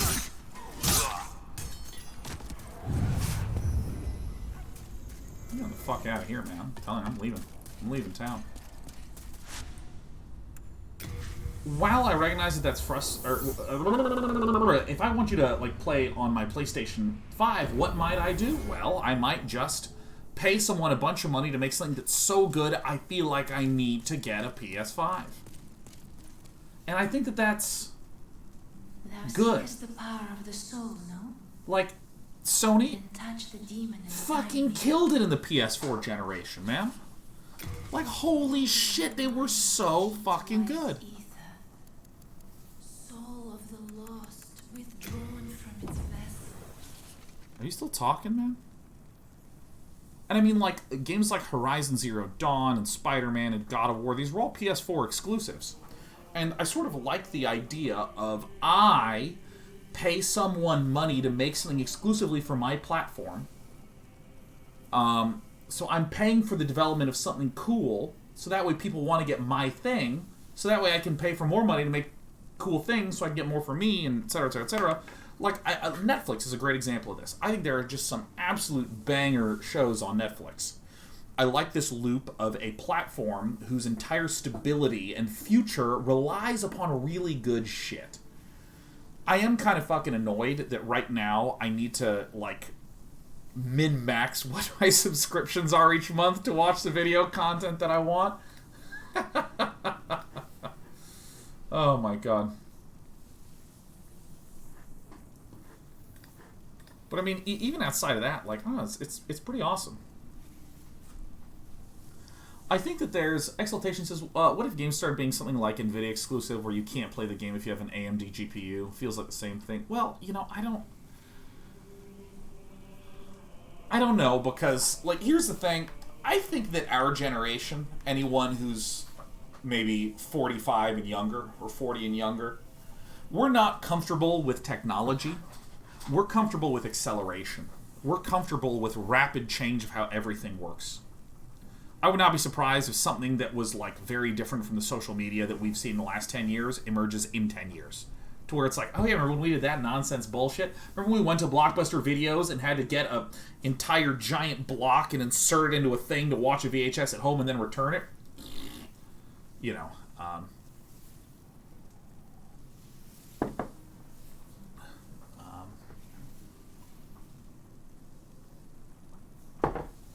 Art thou finished? I art. May thy strength.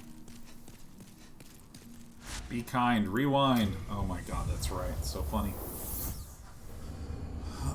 So yeah, I don't know. I see some legitimacy to it.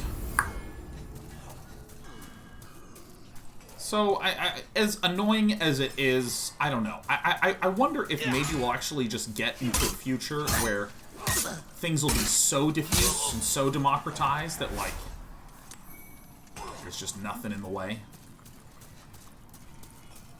I don't know, I feel like there's a really common pattern that we see all over the place, which is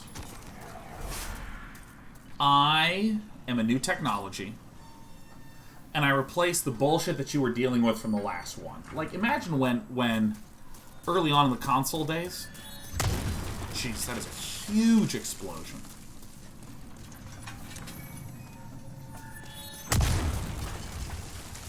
In the early console days, it was like, oh my god, this is so cool. I can just get this device that will just take care of playing everything. It was great. It was an experience in a box. Because, I mean, I don't know how many of you are my age. I think the audience here is kind of early 30s. I'm 34. 34 years old. Soon to be 35. I mean, just literally making a computer work. Holy shit, man. Installing something. I mean, I had to edit the BIOS for, like, half the games I played. It was a nightmare. So then a console comes along that is an experience in a box. And it's wonderful. You just get the cartridge, you put it in, and it works, right? It's far more convenient than this other thing. And I think that we're just now getting to the point where consoles are starting to feel a little bit more inconvenient to some people. Because distribution platforms like Steam or like app stores on phones are just so unbelievably good.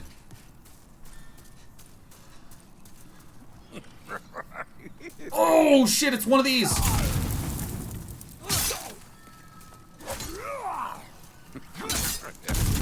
Maybe I can just glitch it.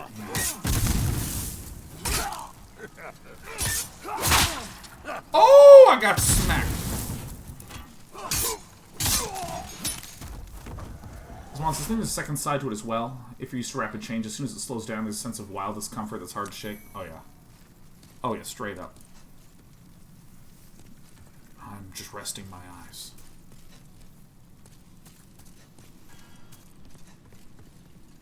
Oh, I think I know where we are.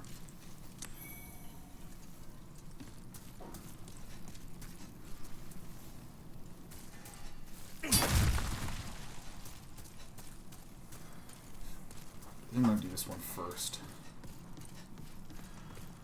So yeah, I don't know. I think we're kind of in this weird zone where... Oh, we're going down?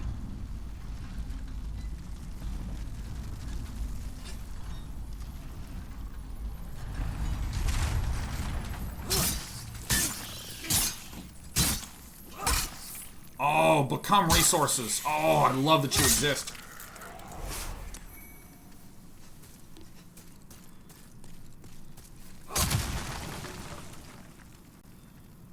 Scuttle, I don't give a shit about you right now.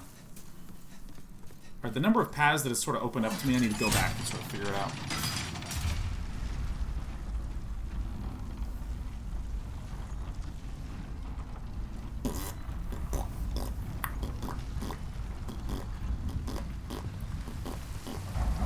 Looks like the ultimate cheese weapon. Listen, Dark Souls and Demon Souls, it's all an exercise in ultimate cheese weaponry. That's what the game is. That's the game. That's what the game is.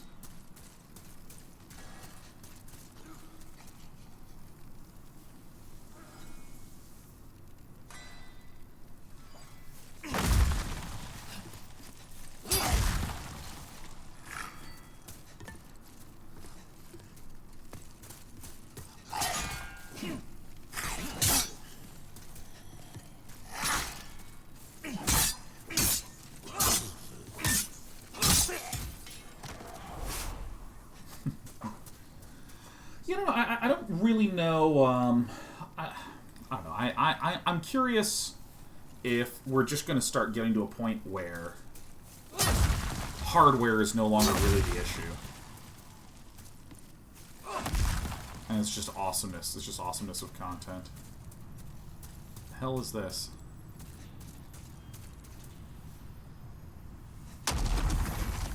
Oh, fuck.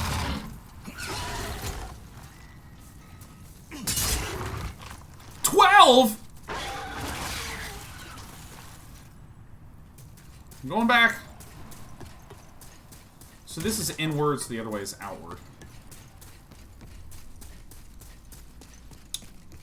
Alright, so that's my weak, terrible, mediocre statement of opinions about all the following things. So what am I? It's still at 73.8%. I mean, I'm pretty chonky.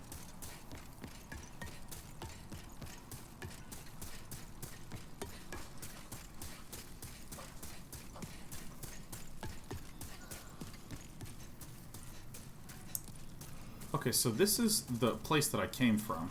So I'm estimating that maybe what the designers were trying to do... Oh, there's a guy here. Fat roll in time. I can estimate maybe that what's happening is that the developers were showing me this path first, on the right, as a subtle attempt to guaranteeing that I would stumble across DOS shortcut.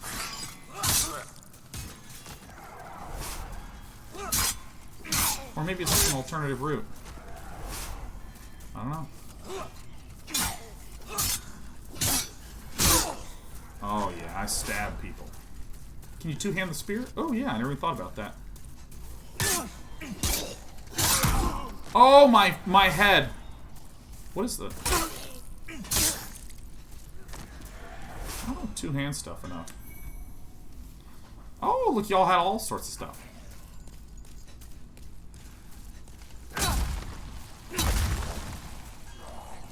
Actually, two-handed poking seems pretty good here. I will roll out in the fattest of ways. Oh, come on. Ah!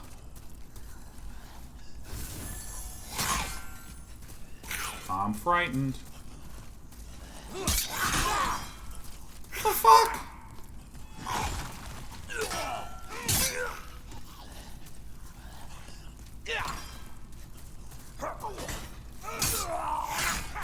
Oh! I have like no heals, man. What's the deal with no heal?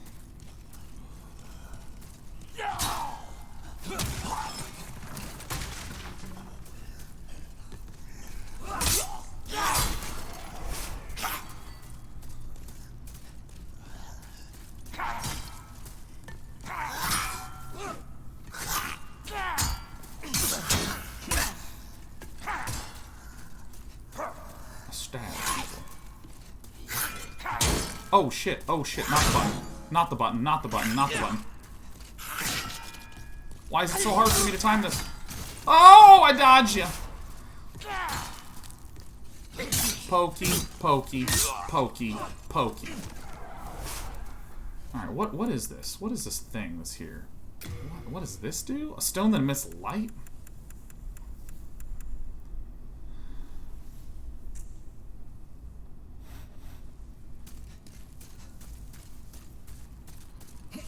Ooh.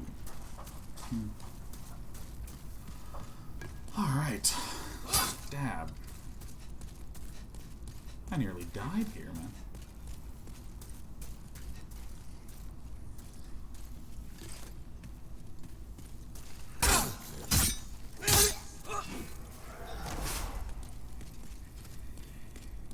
This is the scariest hallway I've ever seen.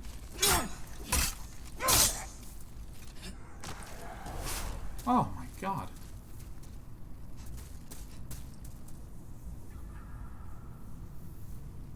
What the fuck? Oh my god.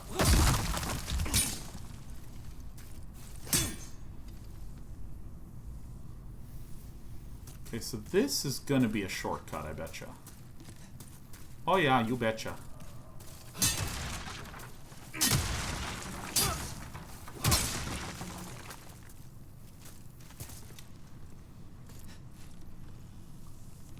Oh god, I just screwed myself, didn't I?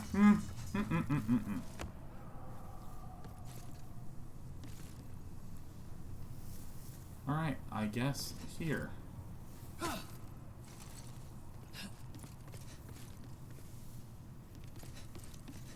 Ooh, I'm getting some serious Dark Souls 2 vibes here. You will fall down, and it will hurt a great deal. I'm like low on health here, man.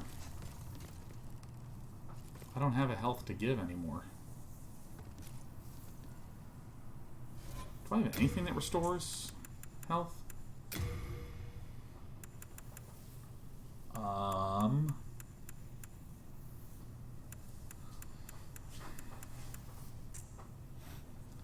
Alright. Yahoo!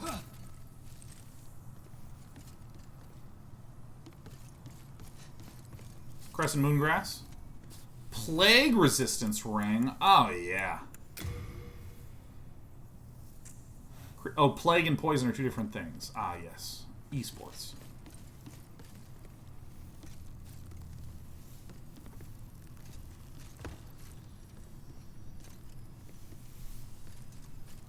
I am real glad I don't need to do this gentle maneuvering on a Joy-Con, man. Let me tell you, my Joy-Cons are fucked.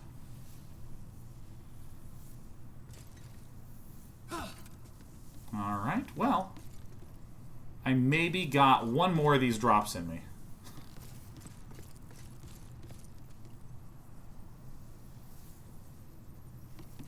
This is a path.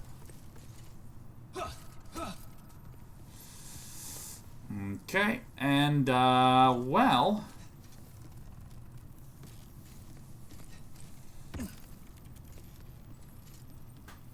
I literally think I'm going to die now. Do I have any healing? Stamina. Souls. Oil cask.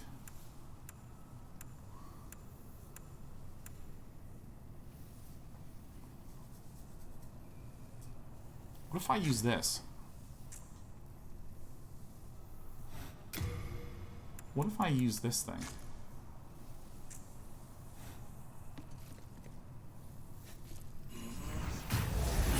Oh, I'm so much better than you are at this game. This is unbelievable. Let's jump to our death, baby. Here we go. Yeah. Oh. Haters, get out of here. I'm climbing ladders, throwing my body off. Oh, yes. The joy of being good at games. Nothing quite like it, huh? Where the fuck am I trying to go? Experience points. I was a hater till I saw that. Excellent. That's how you convert him, with just sheer skill and force of will.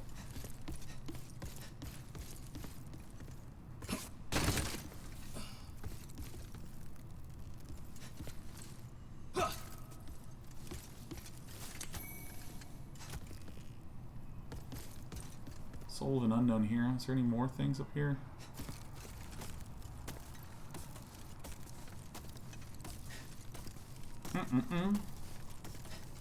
Zymer says, can't spoil things if you don't know what's going on.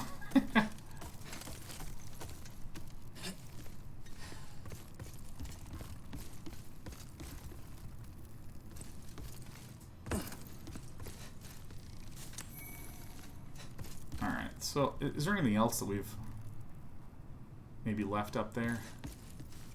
Oh!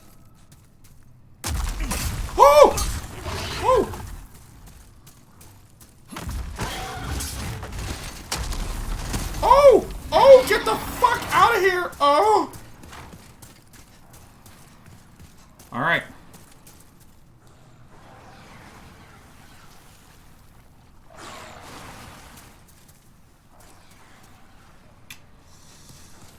Okay, I don't know what the fuck anything is.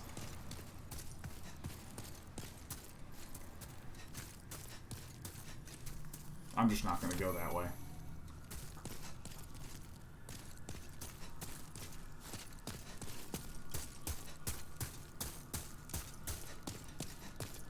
I know I'm walking towards it, but I'm not gonna go all the way into it, you know?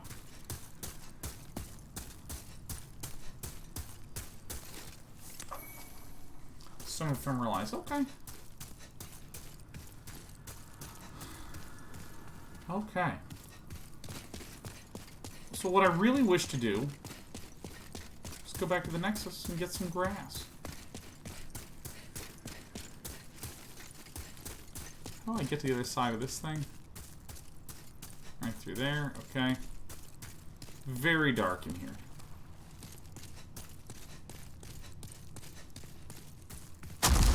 Oh! Holy mother of God, they scare the ever-living fucking shit out of me, man. Every single time. This is the scariest thing in this game, is this guy right here. That's him. He's the scary one. Stop gacking. Stop gacking.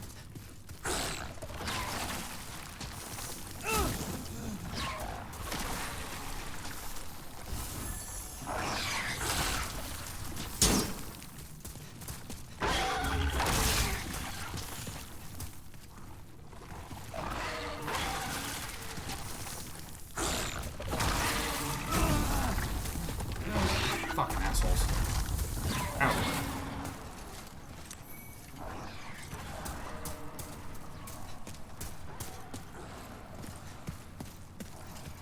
Oh God, is this it?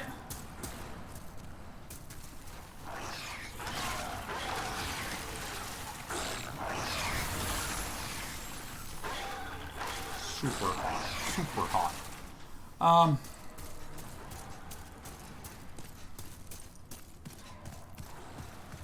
I'm not sure this game is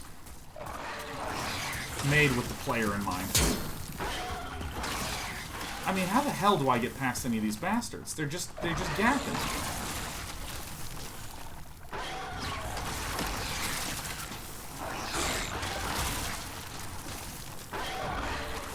Let's see what we have in here.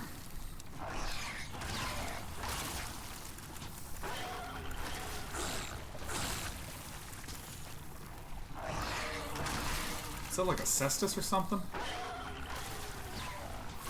Any fire resistance?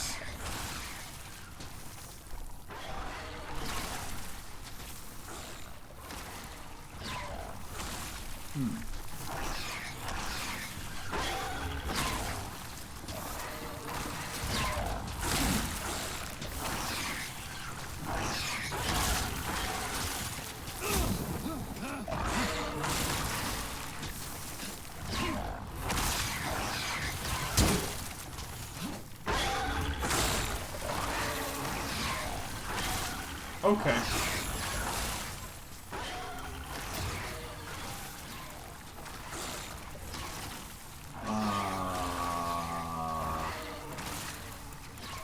Doesn't really look a lot like we have anything.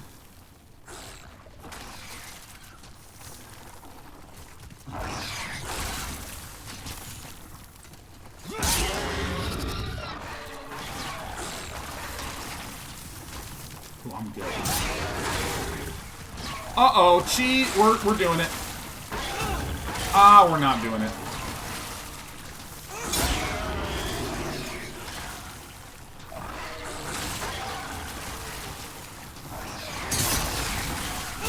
Oh, why is it so hot?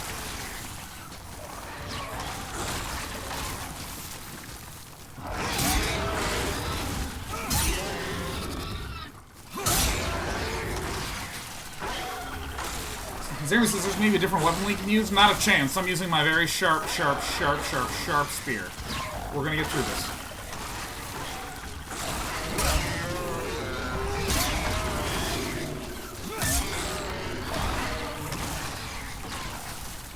We will do this.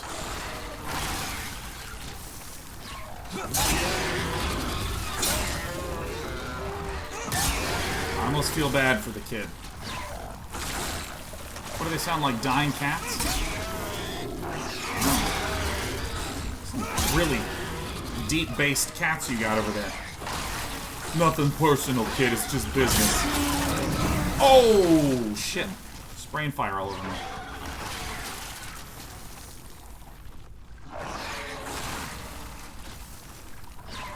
Wait, does this...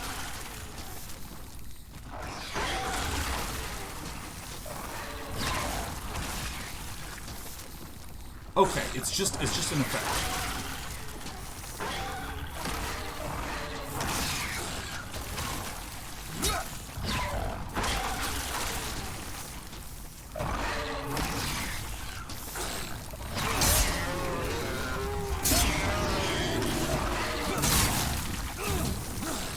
Didn't do that one fast enough, did I?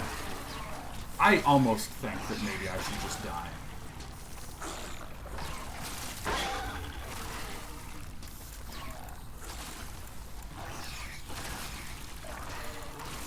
Send the phantoms home.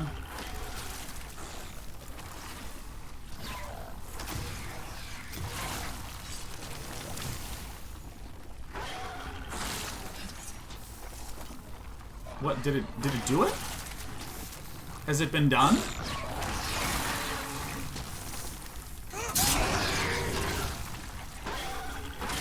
Oh, there's an idea. Wears off if you switch weapons. Are you fucking kidding me? Alright, let's what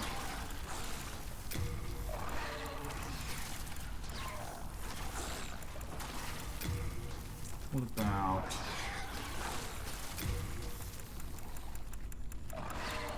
We're gonna get through this together, you and me.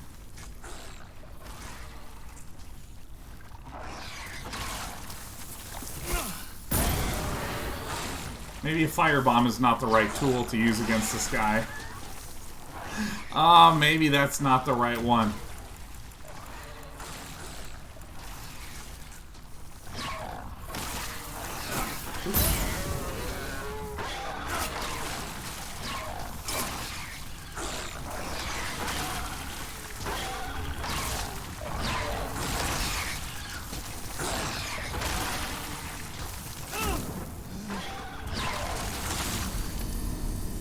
I'm not ever gonna go that way ever again.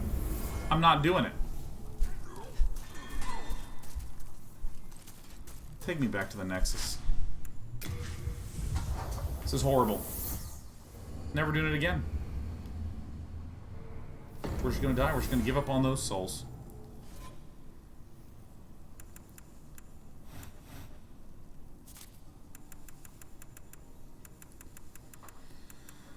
Alright, let's see here. Here's the Hard Demon, Iron Demon, Lead Demon, Storied Warrior Soul.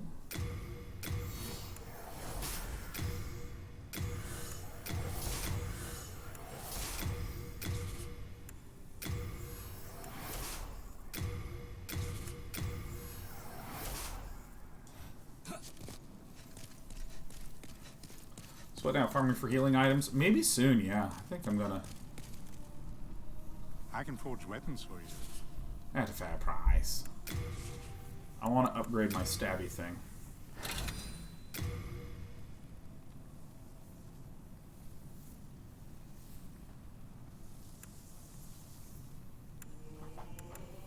What's this?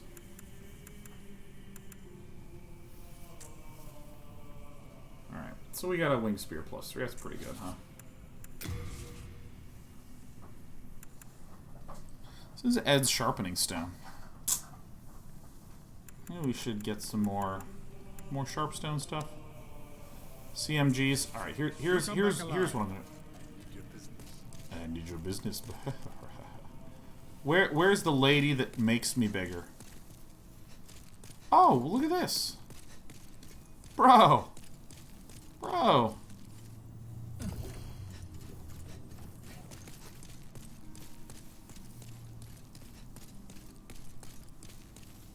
Before the Blight, Boletaria was a grand kingdom. The king, his knights, and his subjects were modest and plain, but also steadfast and compassionate. I have spent much time in my studies in the cultured countries of the south, yet no country holds my heart as does Boletaria. But look at what has become of us now. I refuse to believe that this is what Father wished for our great land. Mm-hmm. Hey, thanks, Audramir.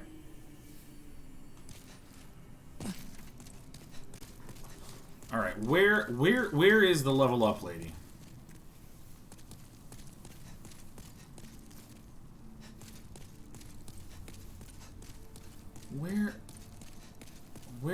Where'd she go? Is she on these inner stairs, maybe? Remember she was like chilling over here. Ah, found you. Thou then touched soul of the mind, key to life's ether. Soul of the Confirm. Alright, so I'm going to do something. There comes a point in everyone's life when they need to go to the inner warden farm. Hey, Dradog. Dradog! King of Communities. Alex Jordan Vito says, hey mate, how are you enjoying the game? I'm the voice actor you chose in your character selection, so thank you for that. Hell yeah. Your grunts are exactly what I needed to accompany the game. Right now, we're having an okay time. We're a little low on healths.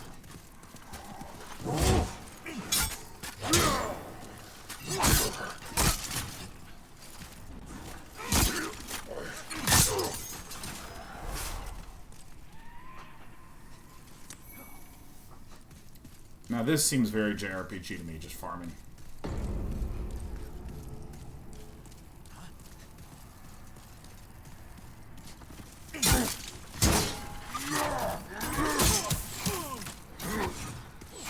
These fucking guys.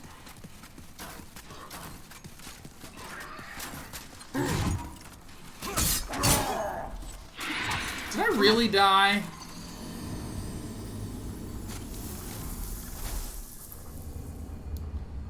Alright, let's just respawn. Walk 10 feet and get more souls.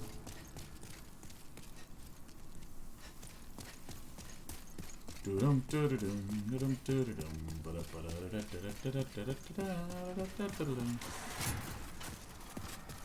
let's play it safe.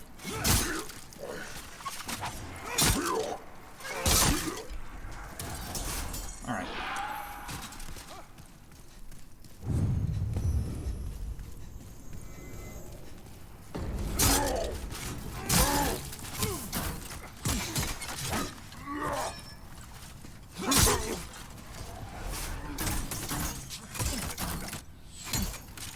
You know what, why not?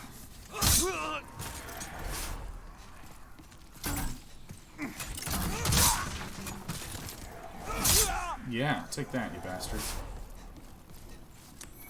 Alright, so... I think literally I'm going to farm until I have 20 of these things. So... What's our new conversational topic of the next 20 minutes, huh? What's it going to be?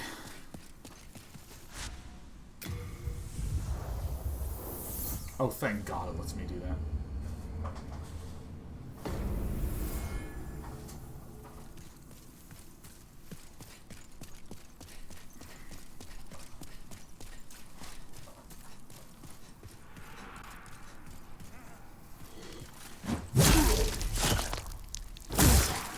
Have you ever tried multiplayer on a Souls game? Not really. I mean, I've been invaded, and I just hate it. Great. It says, thoughts on how Demon Souls compares to Dark Souls as a playthrough? I mean, honestly, I'm sort of... It's very familiar, but at the same time, I'm just amazed at how good this is. I was sort of expecting a less refined Dark Souls. Because it's like the first one. You know?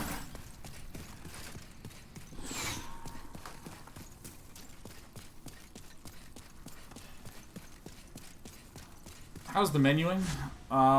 So far, seems pretty reasonable. Seems very raisonnablement. Uh-oh. Uh-oh, what's going on over here?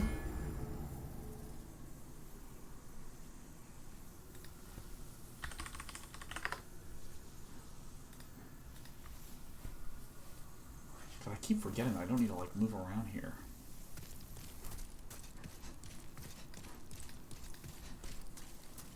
I imagine doing farming on PS3's load times. Ugh, that sounds terrible.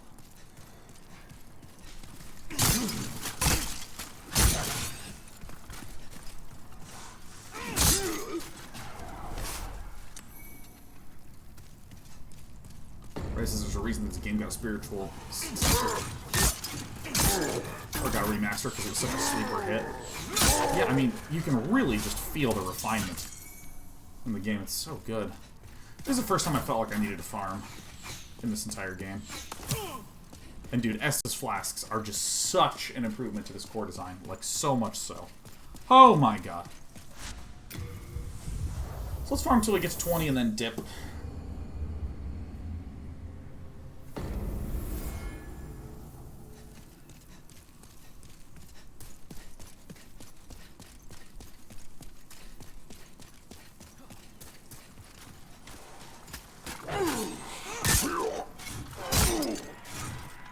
Oh, I'm out of stamina. Ow. fucking... You guy. You know, there's one thing I don't want to do. It's honestly, it's... Use my healing. Right here.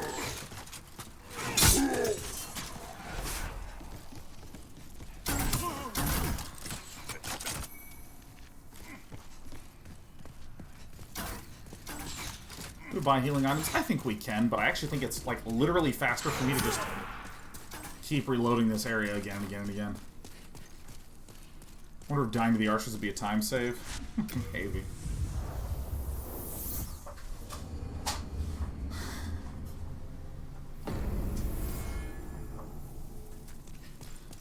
Yeah, it's kind of interesting. The Leprechaun, I think you bring up a good point. The lack of Estus Flask makes it a little bit more of a...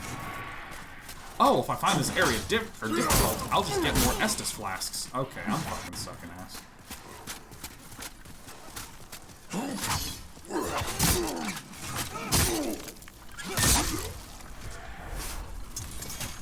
$6.5, this is the best grass farming you can get. Yeah, I don't know why I would ever want any other grass farming, because this is the best around.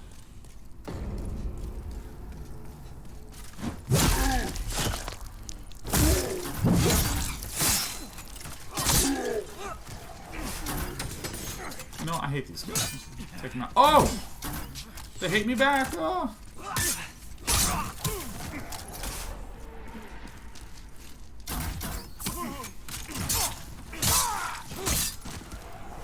Come on, shoot me. Do it. I dare you. I think this dragon's maybe still my favorite part of the game thus far.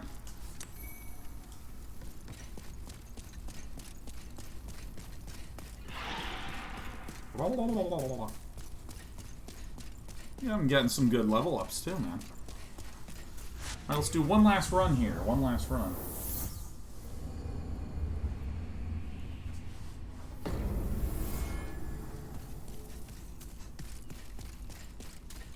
That is a cool dragon. Oh, it's so good.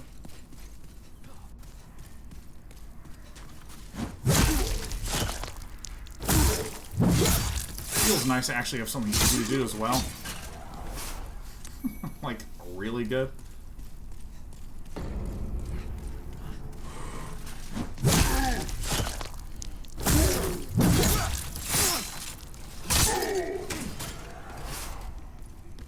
Get it! Pick it the fuck up!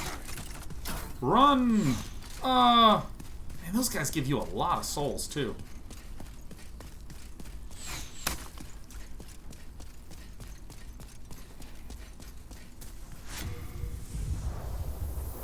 Not what I wish to do.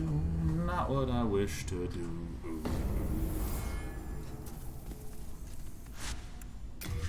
The Nexus.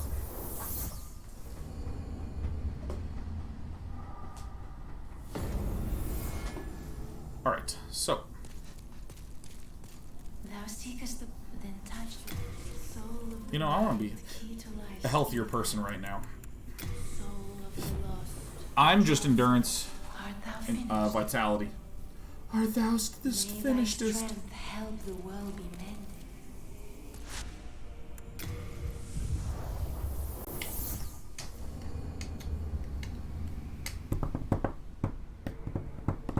Endurance, vitality, strength, dexterity. That says the only ones I care about. Alright, so wormy pals are to the right.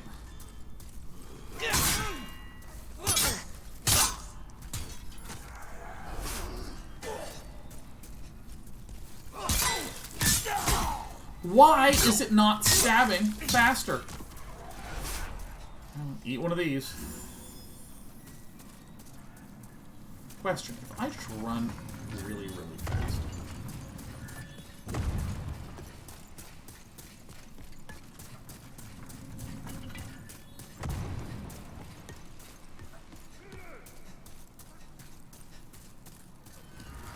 Oh, I forgot about you. Okay, hold on. You know what? Cheesing is good. I love cheese. I love cheese. I love cheese! Have a seat. Ooh, full moon grass. FMGs. Okay, so. Okay, where did this one go to? It felt like there were infinite paths when I was first going through here.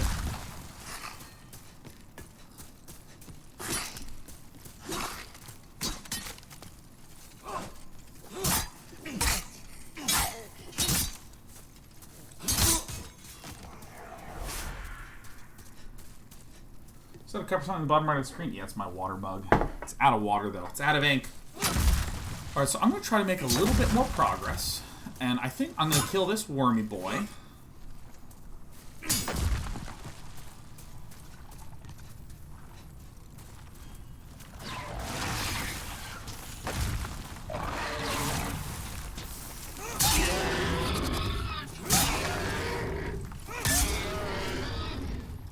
These worms are actually less intimidating than I think they are. Just the sound is really scary. Yeah, Alex Jordan Vito, if you got some behind-the-scenes footage, man, we'd love to see it, man. Link it up. Appreciate the ask. Let me just cheese this idiot.